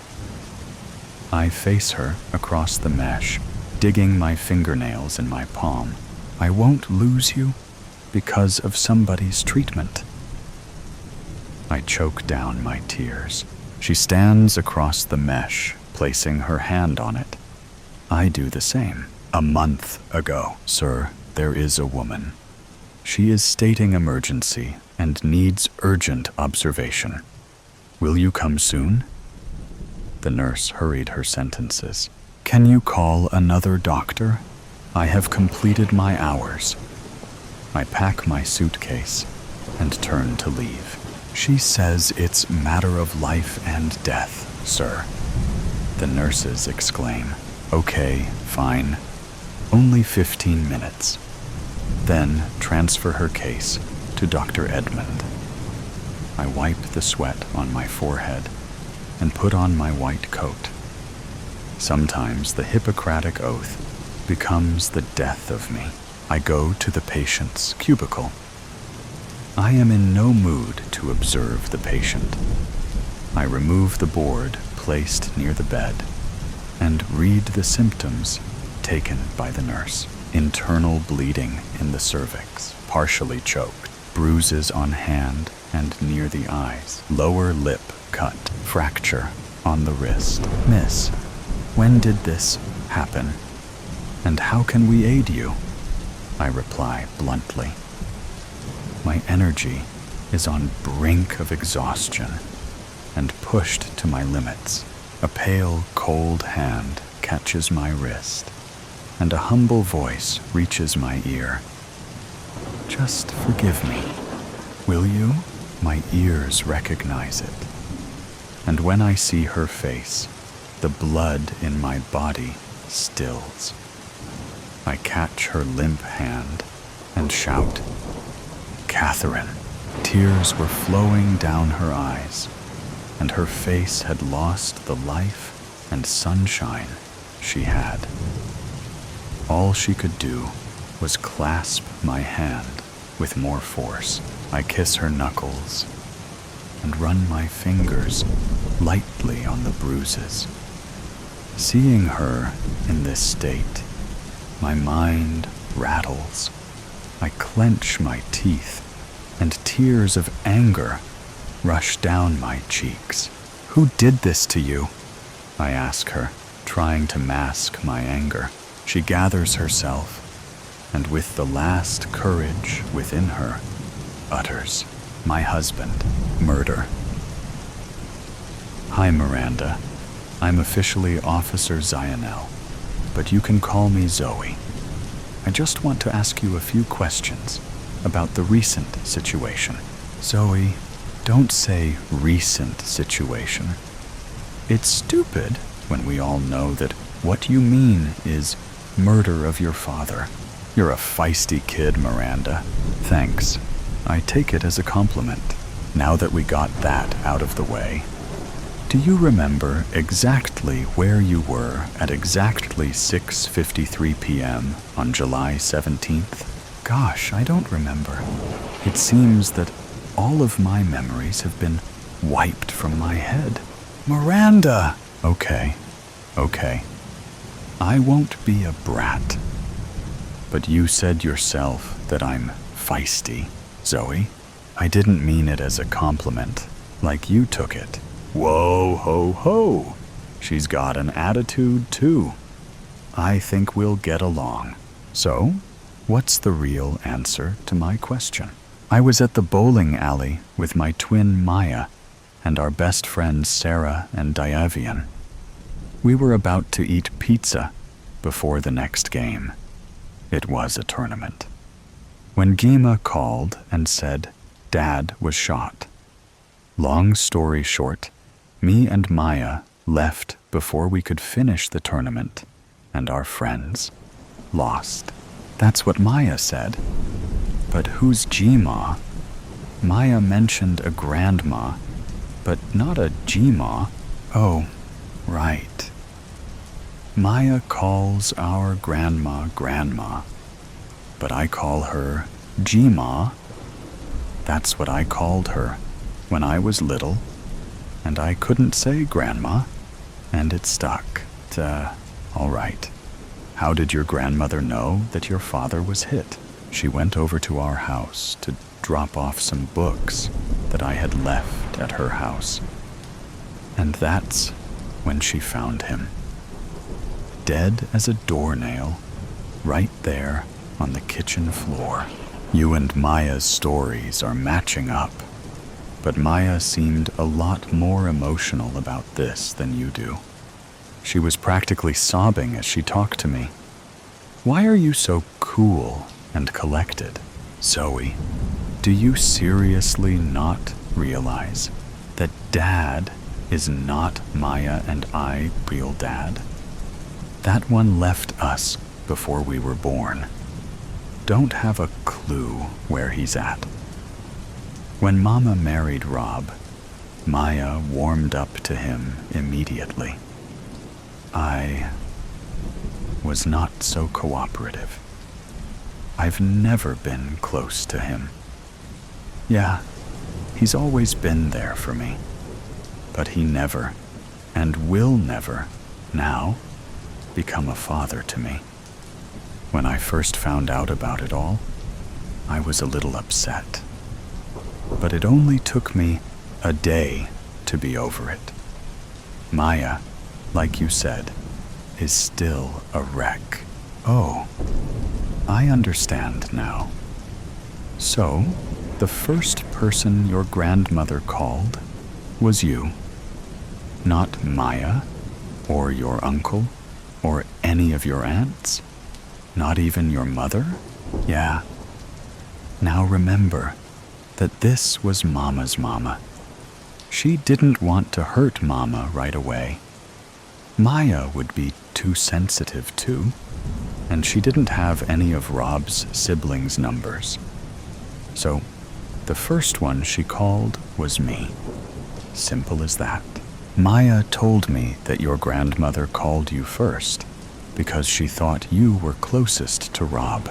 You're a bad liar, Zoe. I know my sister like I know my own mind. She, and everyone else in our family, already knows that I'm not the closest person to Rob. So what did she say? You know, you should be a detective. I did my best lying, and you still got me. That could come handy in a lot of situations if you become a part of the force. Yeah, whatever. What did Maya say? Same thing as you, Miranda. Okay. So, now what? Can I leave? Please. I need to talk to Maya. She's probably hysterical by now. No, you can't. I'm sorry. There are still a few more questions that I have to ask you. Where was your mother when Rob was so awfully killed? She was at work, at the hospital. They were short-staffed. Okay, this may be a dumb question, but do you know where your aunts and uncle were? Yeah, they were all getting together for a dinner at Olive Garden. Rob was going to go with them. I'm guessing that he must have been on his way out when he was shot. Do you know of anyone who had a grudge against Rob? Miranda, who is it? Shinsa. Miranda, was it you? Kayan. Why, Miranda? Hasisasa. Miranda! I hated him. He abused me. He slapped me, punched me, kicked me. He verbally abused me too. He never did it to anyone else. Your sister knows. She's covering up for you. Yes? Was it self-defense? Or did you do it because you were so sick of it all? Self-defense. Despite all of these lies, I promise you that it was just self-defense. He was trying to hurt me again. He was screaming at me. I went into his room and got into the gun safe. I pulled the gun out. I hid it behind my back while I walked downstairs. In the kitchen, he started to slap me and punch me in the gut and face. After a few minutes, I just shot. I couldn't stop it. It is possible for us to prove that, so you wouldn't be put in juvie. For now, though, you'll have to stay here at the station. I'm sorry, Miranda. I can tell you're telling the truth, but I can't release you until we can prove that. Now that you've admitted that, I understand. All right, come with me. We're going to go talk to Maya. Miranda! Oh, God. You told her, didn't you? Yes, I did, Maya. I'm sorry. It's okay. I still love you. I love you too. All right, girls. Maya, will you tell me the truth of what you know? Of what actually happened? That's the thing. I don't know anything. All I know is what Miranda told me. She shot Rob because he was trying to hurt her again. Then she came to the bowling alley to play in a tournament. That part of our story was true. Okay. I'm going to call your mother to pick you up, Maya.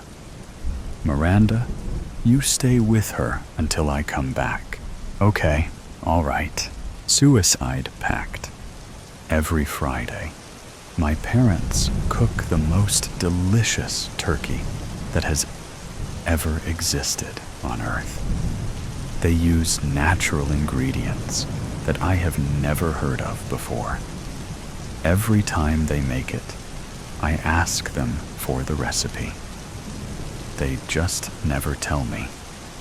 Instead, they looks at me with a smile mixed with sadness and joy, and tell me that one day, when their time has come to pass, they will tell me.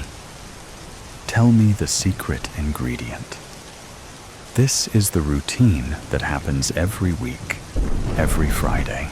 Little do they know that their time will be my time too. Although I know that my parents won't tell me the recipe, I give it another shot. Walk up to them, give them my best smile, take their hands, and ask. But they already know what I am going to say. They grin and shakes their heads, nodding towards my room, sending me the message to get ready for bed. I sigh and slump towards my room. I stop in front of my door. The door is decorated with pictures from my favorite band. The picture on the very left makes me smile. It's the picture of my favorite band member making a silly face. I laugh dreamily and stare into his brown eyes. But I'm not the only one laughing. Soon enough, my older brother Luke is pounding me on the back and laughing. Not really a nice laugh either. Lola, you've got to stop this, he chokes out. Stop what? I demand, my brows furrowed. Stop joking around with your pictures. It's too funny to handle. I raise my eyebrows high and stare at him, long and hard. Finally, I shoot him a glare and step into my room. I don't forget to slam the door right into his laughing face. See, this is the reason I need to get away from my family. My brother. He is so annoying. You wish that you weren't born. And I don't. Yes, I am killing myself because of my brother. It was either this or run away. But if you run away, you just get kidnapped and killed anyway. So what's the difference?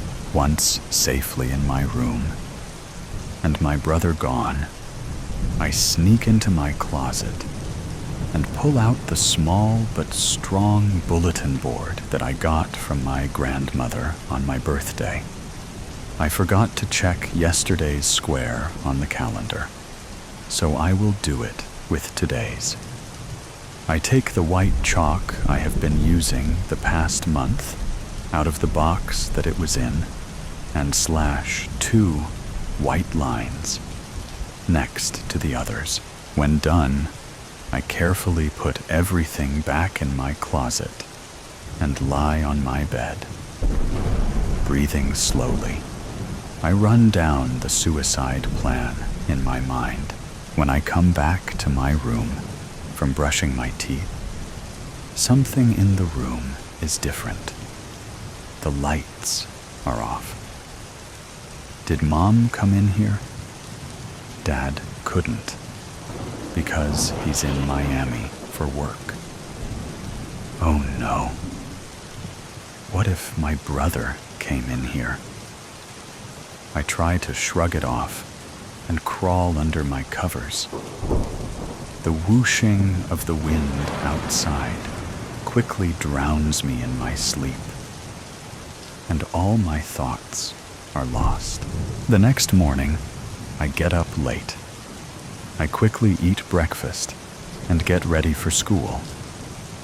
I arrive at school on time, but I'm still worried about the lights turned off yesterday. Someone must have went into my room, did something, and forgotten that the lights had already been on when they went in. My worried look must be severe, because Angie, my best friend, asks me if I am all right at lunch. "Oh, I'm fine, I reply. Her head is cocked to the side, and she studies me closely. I try to give her a brief smile and shrug it off. This is a good idea, because Angie knows that my shrugs are all truthful and intentional. I feel so bad, though, for betraying and lying to my friend, even though she can help me get out of this mess. I remind myself that some things are meant to be dealt with alone and individually, but I still feel bad. So before the lunch bell rings, I ask her if she wants to come over, and her face lightens. She tells me, of course. When school ends, we meet up at our usual spot near the gate and start to walk towards my house. We talk about the usual things: hallway gossip, grades, and boys. When we get to my house, we watch a movie and make slime, which fortunately takes my mind off things. Before Angie leaves, she hugs me tight and whispers into my ear that she knows something is wrong and that she can help me anytime with it.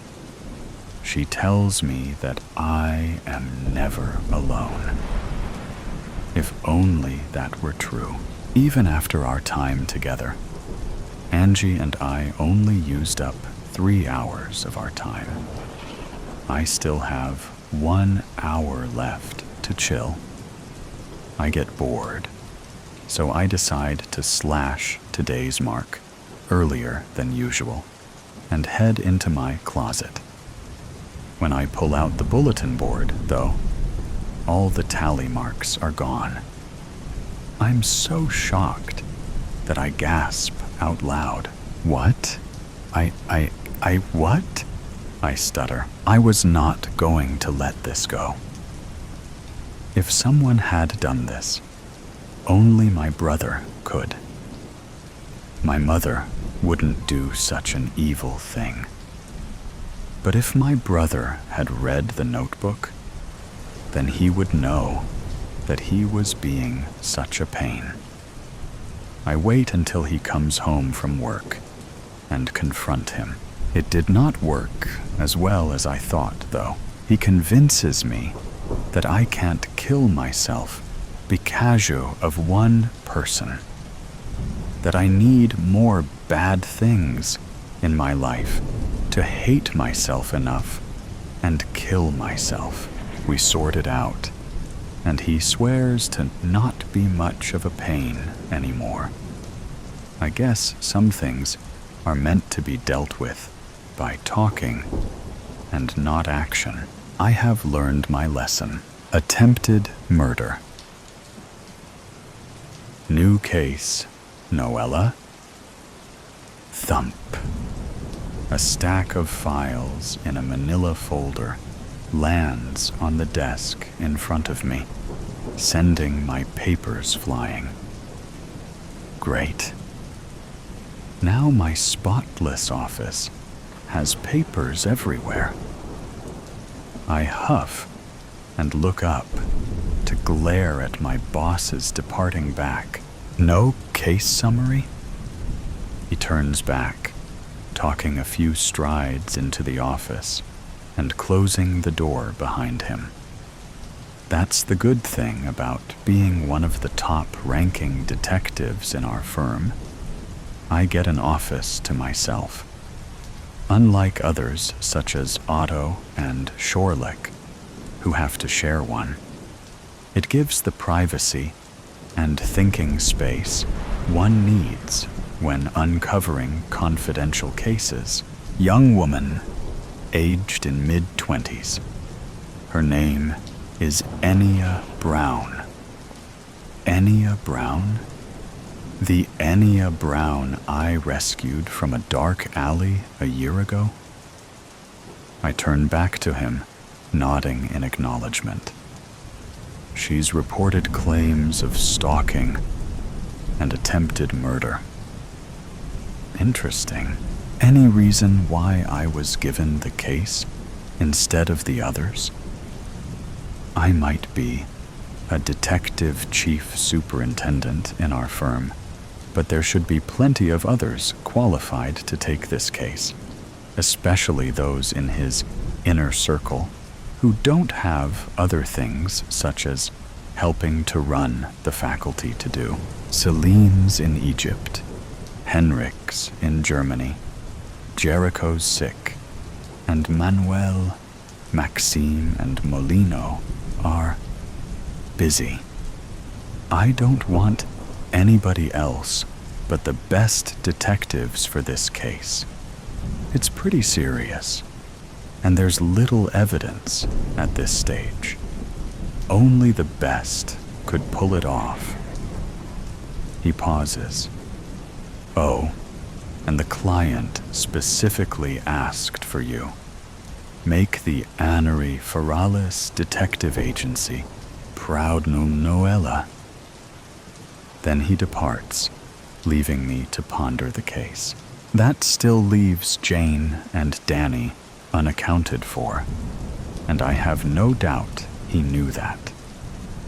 But what's happened to Enya since that night in the alley?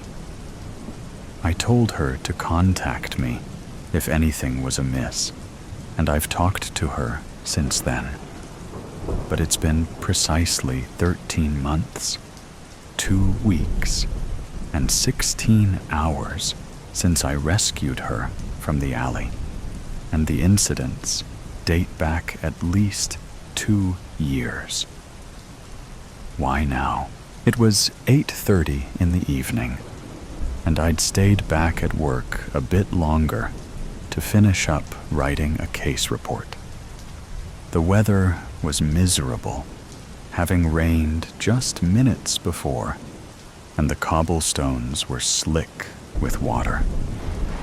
A yellowed glow came from the rustic street lamps along the pavement, limning the edges of my briefcase with gold. Then I heard the scuffles, the thud, and the scream. Alarmed, I raced towards the sound approaching silently as to not raise any alarm. It came from the far reaches of an alleyway that from experience I knew to be a dead end. The scream sounded female. The grunt that followed was male. I peered into the alleyway to see an auburn-haired female struggling against a bulky, dark-haired male's solid grip. She was pinned to the wall, and the brute was touching her in awful places, pulling at her clothing and drawing a dagger as she fought back. She stilled at the sight of the knife, and knowing her chances were slim, I slipped silently down the alleyway. Within moments, I had my arms around the brute's neck and a foot hooked behind his ankle. He slashed with the knife, and without a second thought, I'd kicked it from his grasp. With the brute pinned on the ground and his neck held in submission, I choked the air out of his lungs, enough to render him unconscious, but no further. Quickly, I picked up my briefcase, glancing up to the young woman before me. She still hadn't run. "Are you all right?" "I'm okay, I suppose. Thank you." She looked away down the alley. "Will he be okay?" "He's just unconscious. He'll wake up in a few minutes, so we should head off. Do you need somewhere to stay?" She shook her head, but her eyes were distant. I shouldered off my coat, wrapping it around her shivering form. "Come on, girl. Let's get you somewhere safe. We'll get you nice and warm." Within 5 minutes, I directed her to a nearby hotel, had her swaddled in blankets and a cup of hot cocoa before her. She was too shaken to ask her any questions, but I could only assume what had happened. I remained with her for as long as I could, heading off home before my flatmate would worry about me.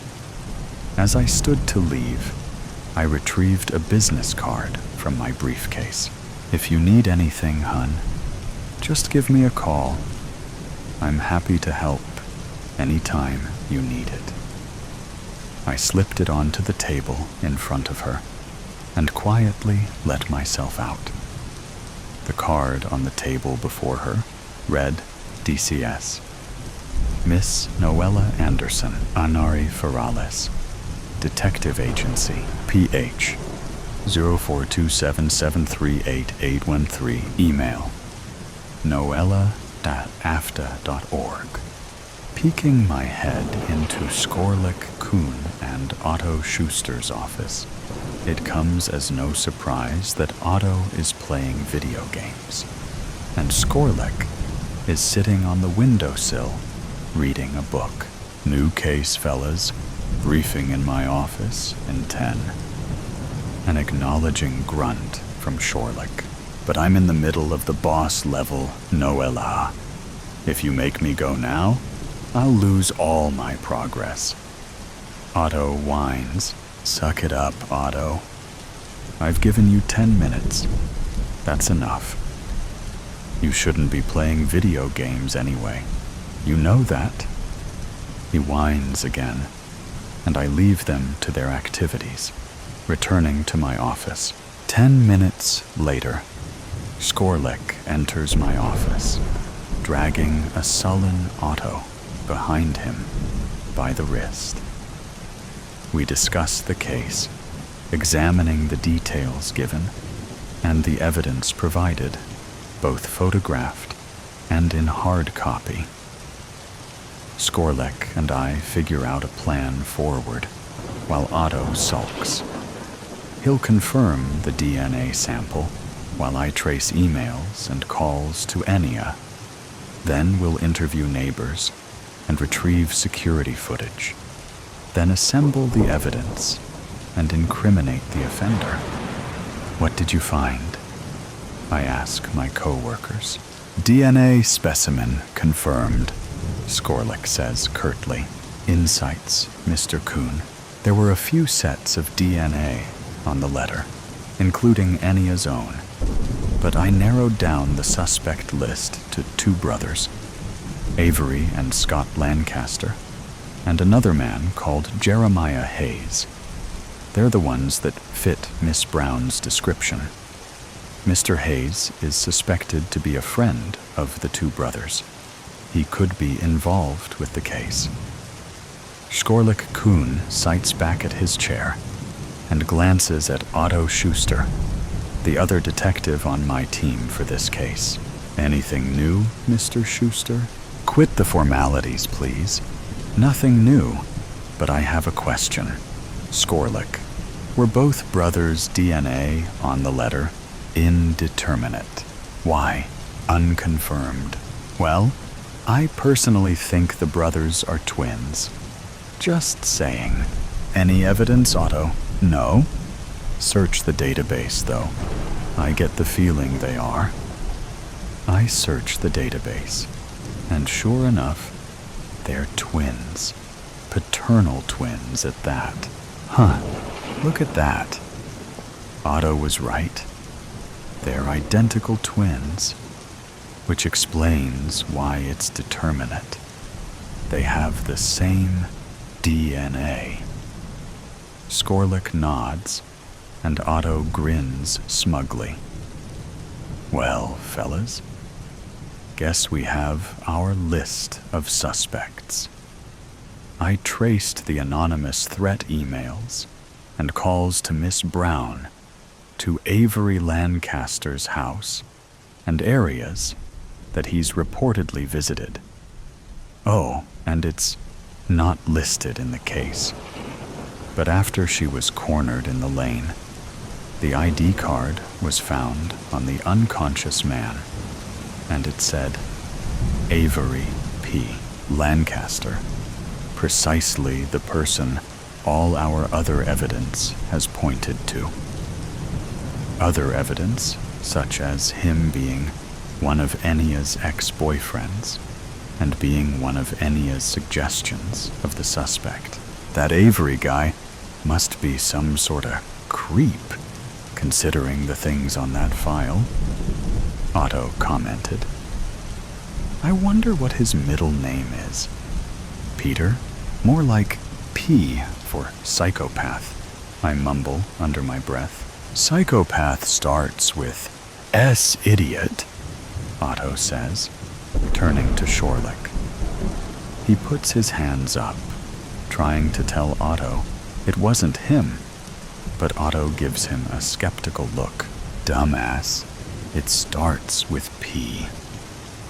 Skorlik mumbles, glancing back at me. Meeting over. I get up to leave as they start to squabble. Psychopath starts with P, Otto. You should have learnt that in high school, I say, leaving Skorlik's relieved face and Otto's infuriated expression behind me. Walking door to door in Avery Lancaster's neighborhood, Skorlik, Otto, and I have found very little. The young family that lives across the road said that he's a nice guy that tends to keep to himself, but they'd only moved in recently, so could not provide much detail.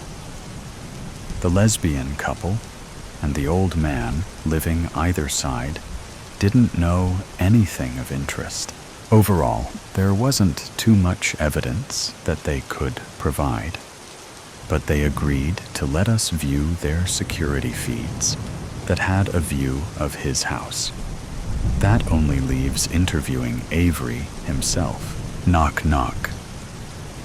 The hollow sound reverberates through my fist as I knock on Avery Lancaster's front door. Good morning. Is there anything I can do for you? Avery's puzzled face steps out from behind the door. Yes, sir. I am Detective Chief Superintendent Noella Anderson, and these are my colleagues, Otto Schuster and Shorlick Kuhn. We would like to talk to you for a minute, if that's okay with you. Of course. Is anything wrong, miss? He looks genuinely oblivious and concerned, and I'm nearly convinced he could be a great actor. We'll speak inside, please. Was it my brother?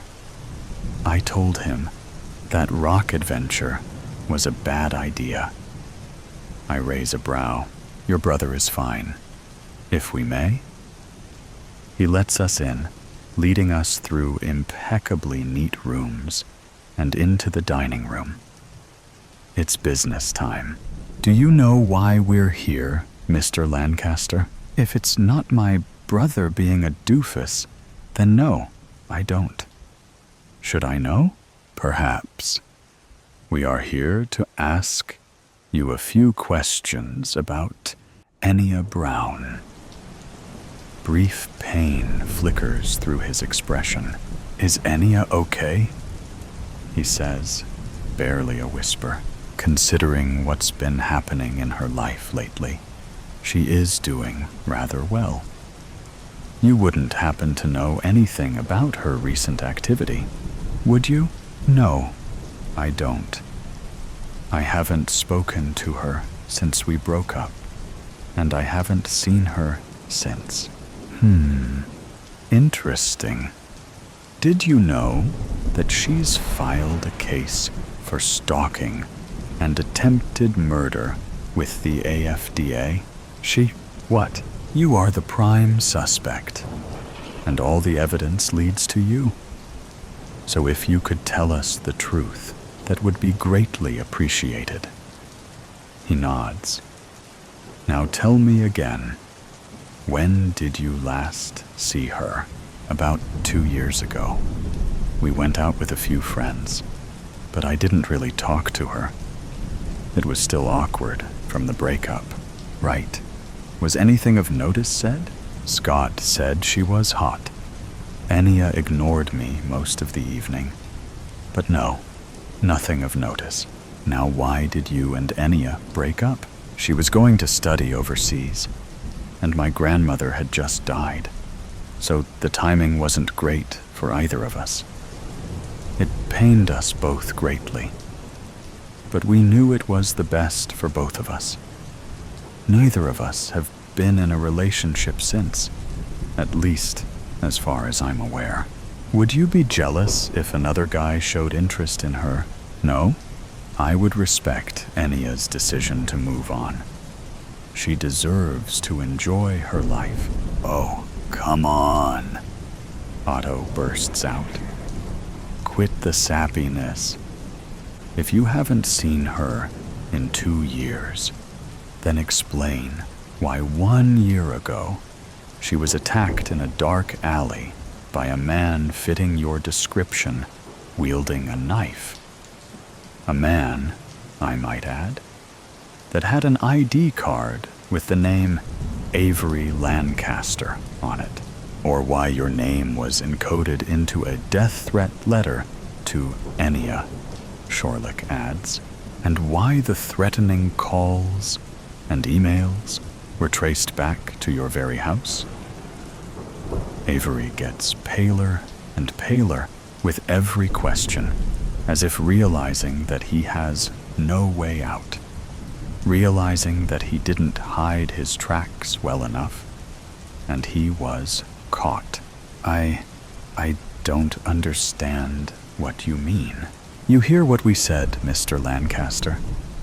Your DNA was found on the letter, and there are all these other cases of evidence. Do you mind if we have a look around? We show him our search warrant, and he nods solemnly. Avery leads us around the house, showing us through the different rooms of his house. There's nothing much of notice in any of the places we search. This guy is pretty good at hiding his evidence, And this is the guest bedroom. My brother keeps some of his stuff here sometimes. We nod and have a poke around. We're just about to finish up when I spot a discarded plastic bag in the wardrobe. What's that, Mr. Lancaster? I don't know. Some of my brother's stuff. He visits sometimes and keeps some stuff here. I don't monitor his stuff. This room is the only place I allow him to put his stuff wherever he wants, and I won't clean it up. May we look inside? Of course. We open the bag curiously, with our latex gloves on, as not to disturb the possible specimens. The bag opens to reveal a pair of worn, woolen, fingerless gloves, a roll of sticky tape, an ID card bearing Avery's details, and a few folded pieces of paper. Skorlik pulls out one of the pieces of paper and reads it aloud for my dearest Enya. Really, I thought you'd have noticed by now. Our connection is true, and I love you dearly. Must you always hide from me? Show me what you can do in bed. Can you do that? Otherwise, I will finish what I started that night in the alley. If I can't have you, no one can.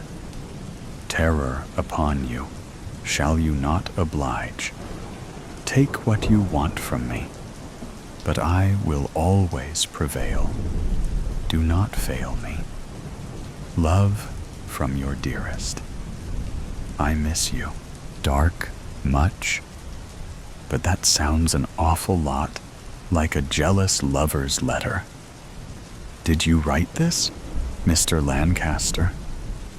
Avery shakes his head, and his face is deathly pale from fear. Fear for Enya, or fear for himself? Well, you have a lot of evidence against you, sir. I would recommend you start telling the truth, or you'll be imprisoned for lying to authoritative figures. Understood? I only wish to tell you the truth, ma'am. I did not know that letter was here, nor do I know who wrote it.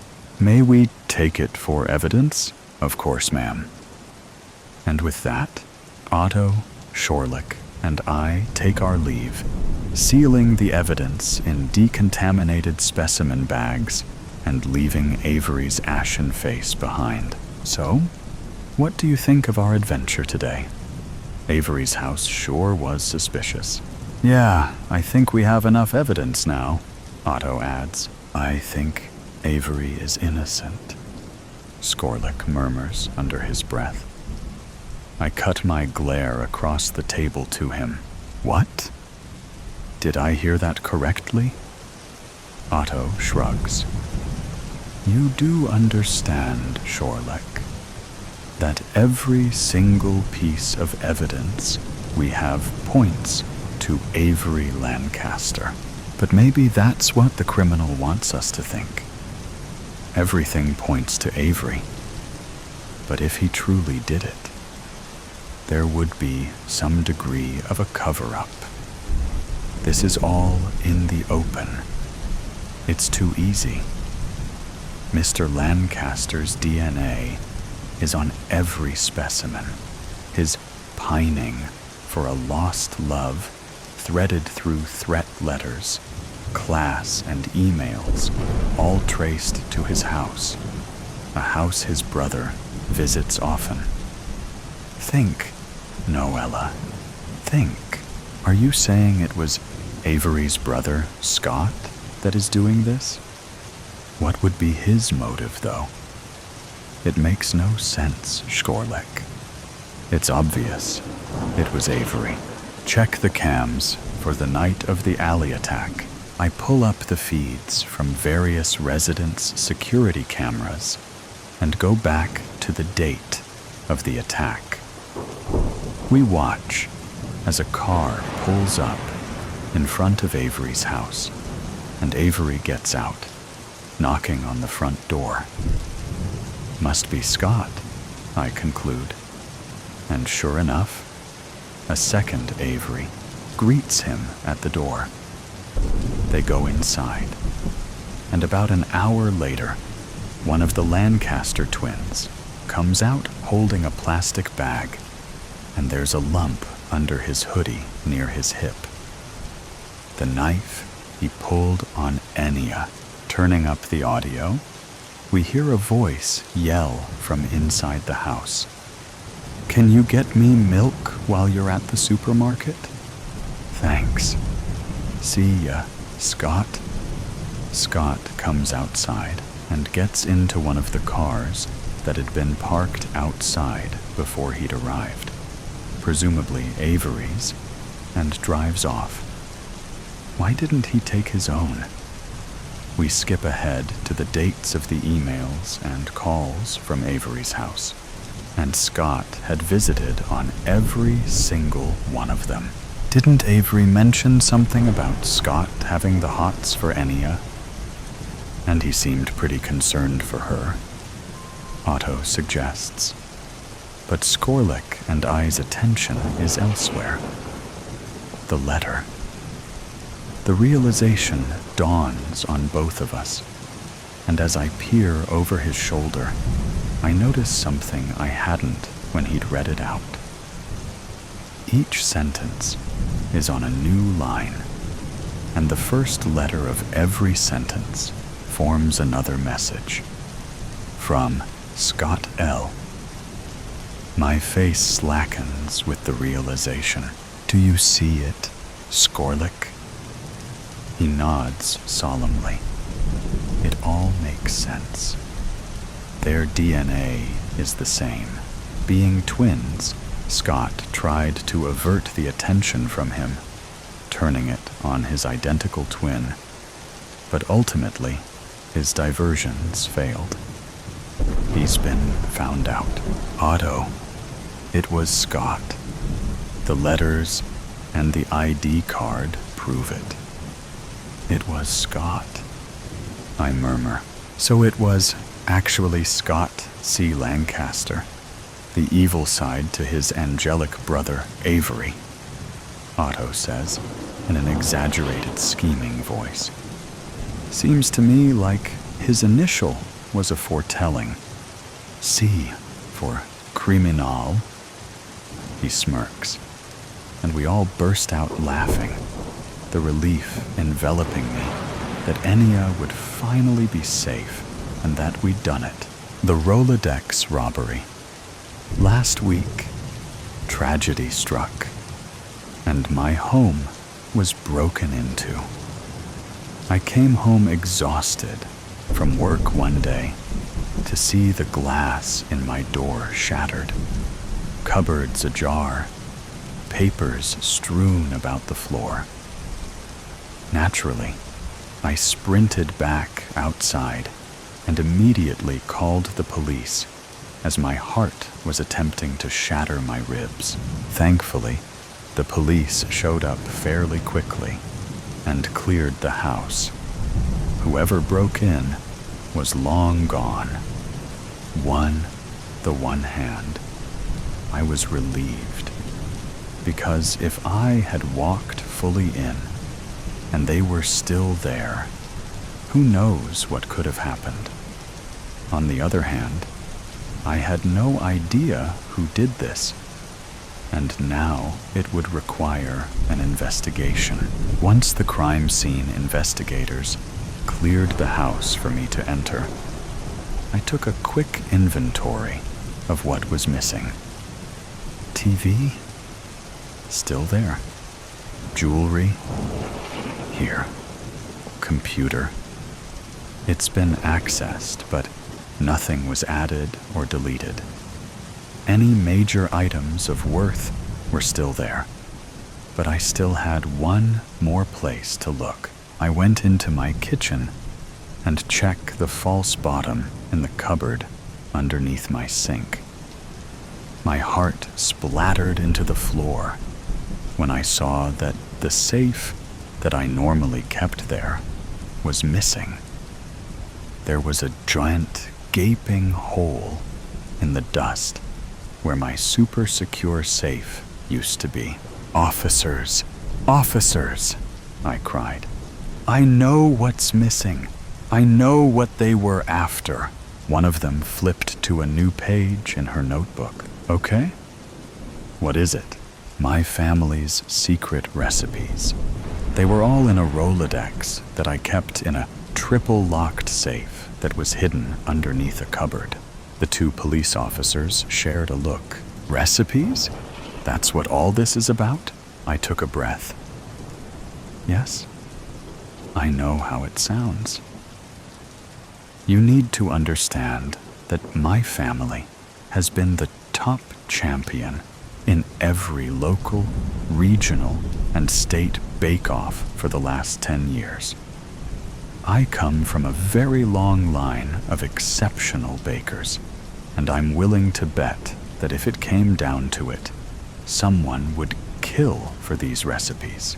Neither officer looked particularly convinced, but they wrote down my statement anyway. "All right, Ms. Norman. We'll analyze our evidence and start on the investigation. We'll get back to you if we get some answers." The police finally cleared out of my house, and I was left with the wreckage of the break-in. For the next 4 hours, I swept, wiped, mopped, and tried to get rid of any sign that someone had broken into my house. In doing all that, I had time to think. Chances are, it'll be a while before I get any answers. If I get any answers, I might just have to take matters into my own hands. Pouring myself a cup of tea, I sat at my kitchen table, staring at my sink. Who would know where I keep those recipes? That's not a particularly obvious spot, and I haven't told many people about it. I haven't told many people about it. At that moment, I came up with a particularly genius plan, if I do say so myself. There are a select few people that are aware of not only my family's recipes, but also that hiding spot. That narrowed my suspect list down to 3 people: Julia, Angel, and Cameron. They're all my friends to an extent, but we met through a baking competition last year and bonded over our competitiveness. Normally, they're good people, but when it comes to baking, the gloves are off. I wouldn't put it past one of them to steal my recipes to give their holiday desserts an edge. Sitting at that table, I kept tapping my fingers in thought. The annoyance at both myself and the intruder settled deep in my stomach. I didn't mean for any of them to see that spot in the first place. I was cleaning up before they came over and had my headphones in, so I didn't hear them knock or come in. Honestly, them just coming in when I didn't answer the door should have been a red flag right there. Maison, I had just put the Rolodex away after returning a recipe to it when I turned around to find the 3 of them standing in my kitchen. After that, I should have just moved it, but at the time, I didn't think any of them would go as far as to break into my own home. I'm just glad my daughter wasn't home for any of this. Kate thankfully left yesterday to go a college friend's cabin for the week. I don't know what I would have done if she was here when the intruder broke in. Like I told the officer, people would kill for those recipes. Anyway, back to my plan. I figured that if I could get everyone together for a cookie swap, whoever stole my recipes would be almost certainly arrogant enough to try to outdo everyone else using one of them. Betcha they think that I haven't memorized every single secret ingredient that could distinguish those recipes. They would be wrong. The next day, I called all three of them, and we arranged for a cookie swap that Friday. I had 2 days to think about whoever is the most likely to steal my Rolodex and what kind of cookie I should make to destroy all of them. By the time the Friday of the swap rolled around, I had settled on an ooey-gooey, dark chocolate and peppermint cookie that had always been a hit of mine. What I hadn't settled on, however, was who the intruder could be. I had just pulled the last batch of cookies out of the oven when I heard the doorbell ring. I smoothed out my dress and put on my biggest smile before opening the door with the newly repaired window. "Hey!" I cheered. "Happy holidays!" Despite the freezing weather, they all smiled and greeted me in turn. I let them into the house and offered to take their cookies back to the kitchen. While they were preoccupied with discarding their bundles of layers, I snuck a peek at each of their cookies. Sprinkle-covered shortbread? Nope. We're not really a shortbread family. We prefer richer flavors. Sugar cookies?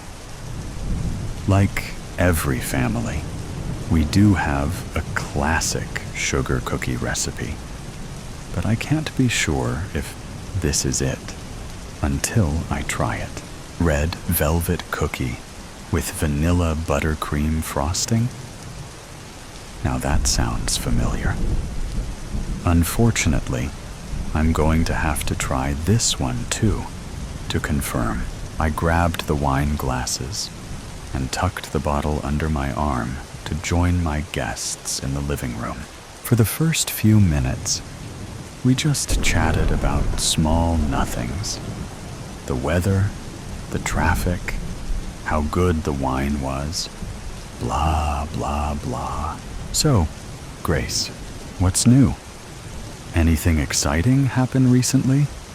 Angel asked. Do I tell them to see how they react? Or do I test their reactions by not saying anything? Nothing much. Work is busy as ever, and I'm just preparing for the holidays with Kate. Christmas shopping, decorating, the Christmas card.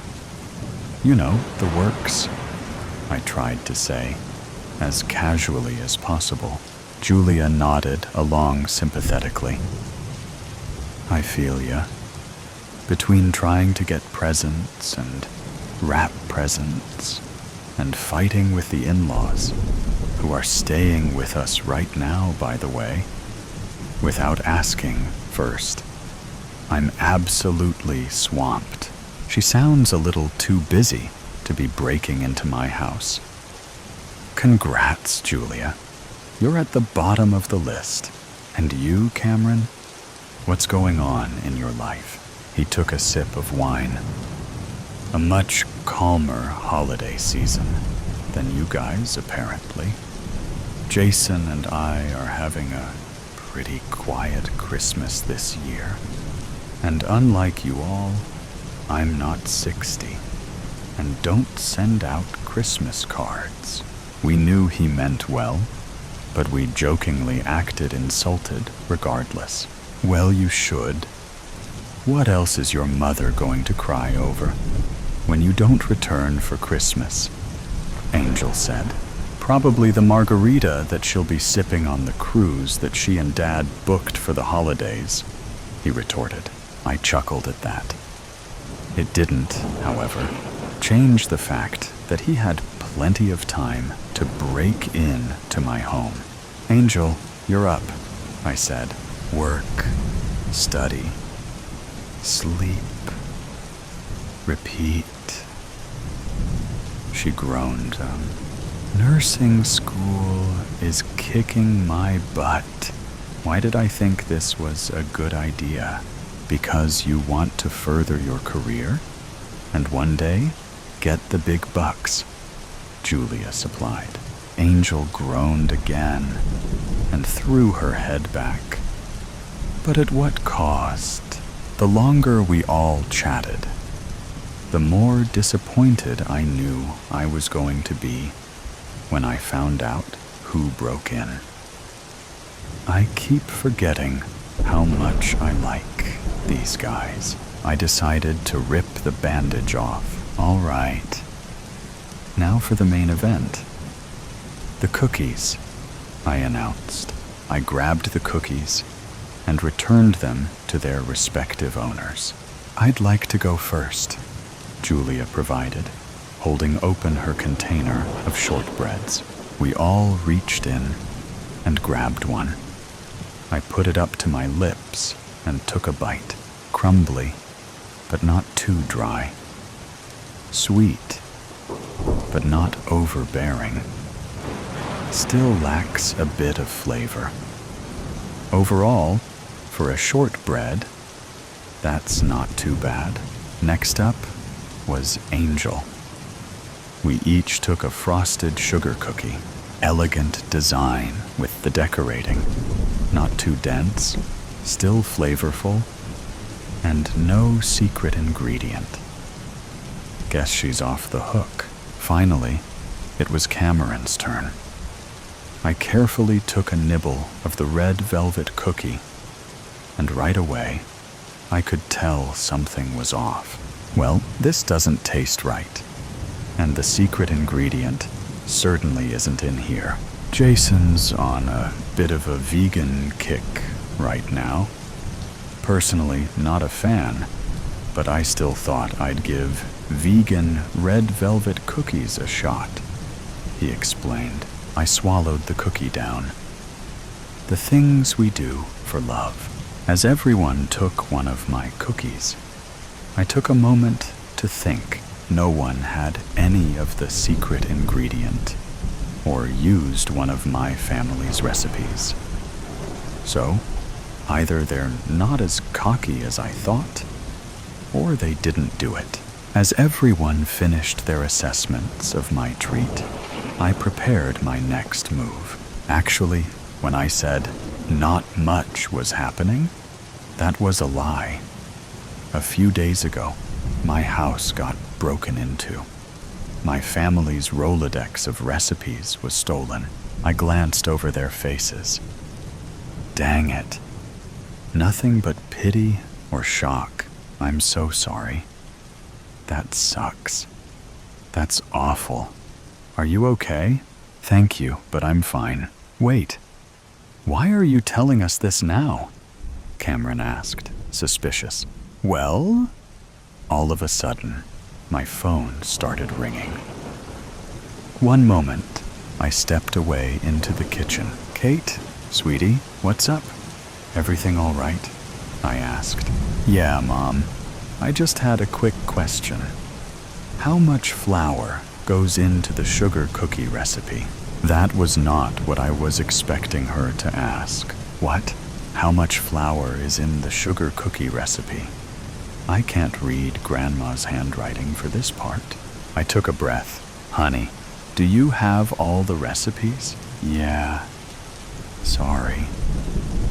I left the kitchen all a mess. I couldn't remember where it was, and Aubrey was rushing me.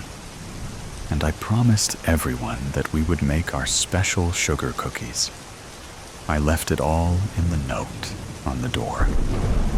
By the way, did the Franklin boys apologize for throwing an ice ball through the window?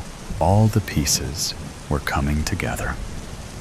It was my daughter who took the recipes and made a mess, and the annoying boys across the street that shattered my door window. My house hadn't been broken into after all. Her note just must have fallen into the puddle from the ice ball and gotten ruined, so I didn't see it. I felt a lot better knowing that none of my friends were to blame for this. No, they didn't. But I'll talk to them later. It's 2.5 cups for one batch. And when you add the secret ingredient, do not let them see. Understood? I told her. And please, don't take the Rolodex without asking me again. Sorry, Mom. Will do. Thanks. Love you. Love you too, I said. Before hearing the tone, I came back out to the living room, 20 pounds lighter with that new information. Where were we? I asked. You were telling us why you're just now sharing the news that your house was broken into, Cameron supplied. I looked at my friends, who could be competitive, but deep down would never go this far, and I felt guilty for ever thinking they could have done this. Just to be dramatic, I suppose, I said. With that, they all smiled, nudging my shoulder. Angel said, "Well, leave it to you." I smiled back and took a bite of my own cookie. Secret recipes or not, I'm a dang good baker. Baby revenge, Shalini. Life in New York seems to be carrying on as usual. Sirens are wailing in the air. The smell of hot dogs and coffee mingled in the air. The noise of the traffic, honks blaring, traffic and pedestrian lights beeping filled the air, along with jazz music coming from shops. Somewhere, I could hear the subway train rumbling into the station, but in every New Yorker's mouth is the latest gossip news. The murder of the infamous supermodel, Laura Myers, who was pushed from her balcony of her penthouse and plunged to death by her ex-boyfriend, Lyle Summers. And few hours ago, Lyle Summers confessed for the murder of Laura Myers. I walk down the sidewalk, bumping onto people, hurrying back to my apartment. On the way, I stop over at the newsstand. On the front page of every magazines and newspapers was the picture of Laura Myers, looking glamorous, in a photo shoot on one side, with the picture of Lyle Summers, looking gaunt and disheveled, leaving the Manhattan police precinct. I pick up a newspaper and read the front headlines. The supermodel fell on her death. Boyfriend responsible for the murder. The headlines sounds like something out of a crime show. I paid a disgruntled-looking man who owns the newsstand and then shovel the newspaper into my bag before heading towards the subway station. My phone starts ringing, and I groaned as I look at the number on the screen. It was my friend, Jenna, who was calling.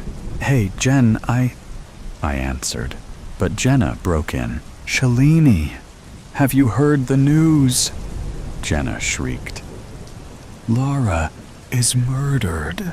"Yeah, it's the talk of the day," I mumbled as I climbed down the stairs to the subway station. "Hey, Jen, I am going to be on Subway. I'll call you back." And I cut off the connection before Jenna could reply. I got into the train and then sit next to two women who seemed to be carrying on some excited conversation. Little did I realize, as I sit next to them, that they were, of course, talking about Laura Myers' murder. I, anyway, sit next to them and pretend to be absorbed into my phone. "Oh my God, I can't believe Laura is dead," one of the women exclaimed, as if she was sad that she lost her sister or something. "Rather murdered. By her boyfriend Lyle," the other woman snorted. God, Laura and Lyle are not made for each other. I mean, I don't even know why a glamorous supermodel like Laura would date a nobody like Lyle. After all I heard, he is just a bartender working in some bar in Brooklyn.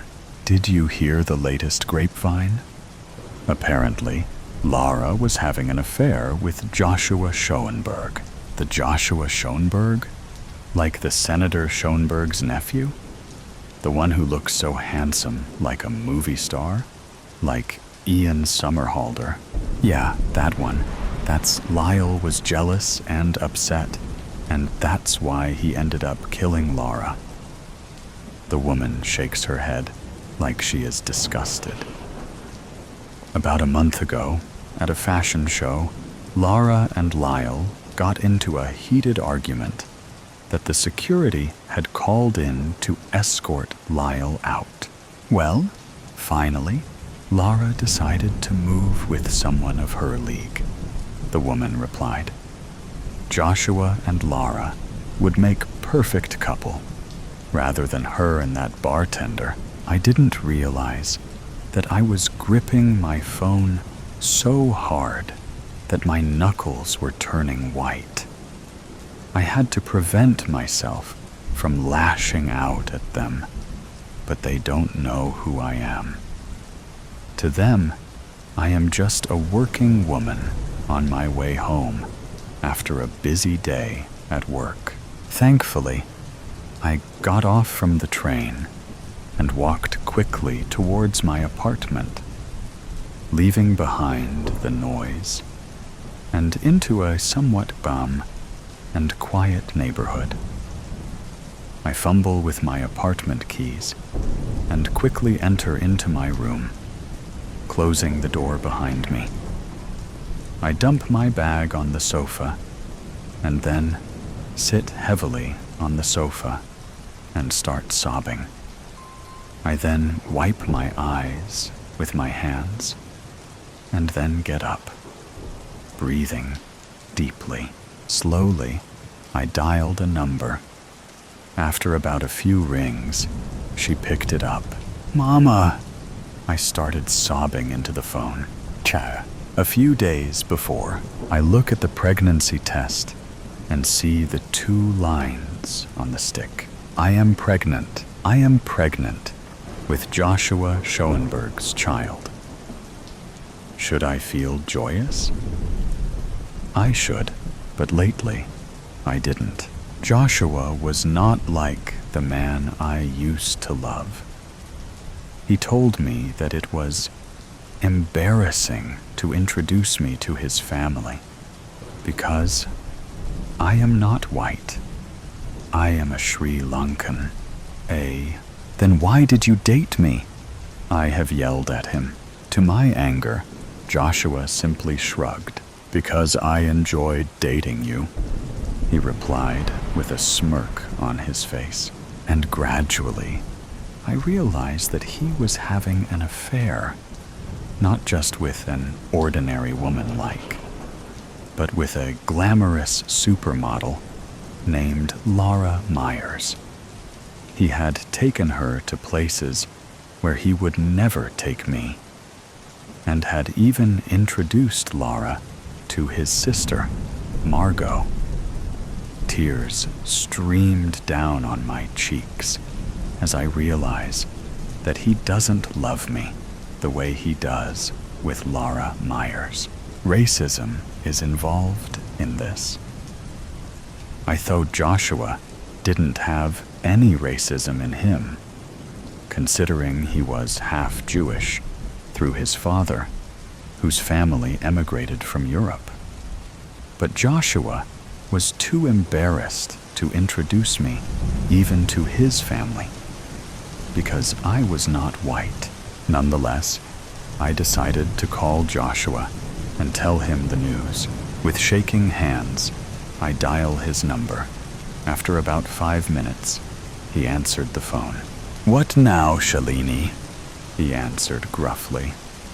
"I am busy, Joshua," I stammered, and for a moment, my voice was frozen, as if I am unable to speak anything.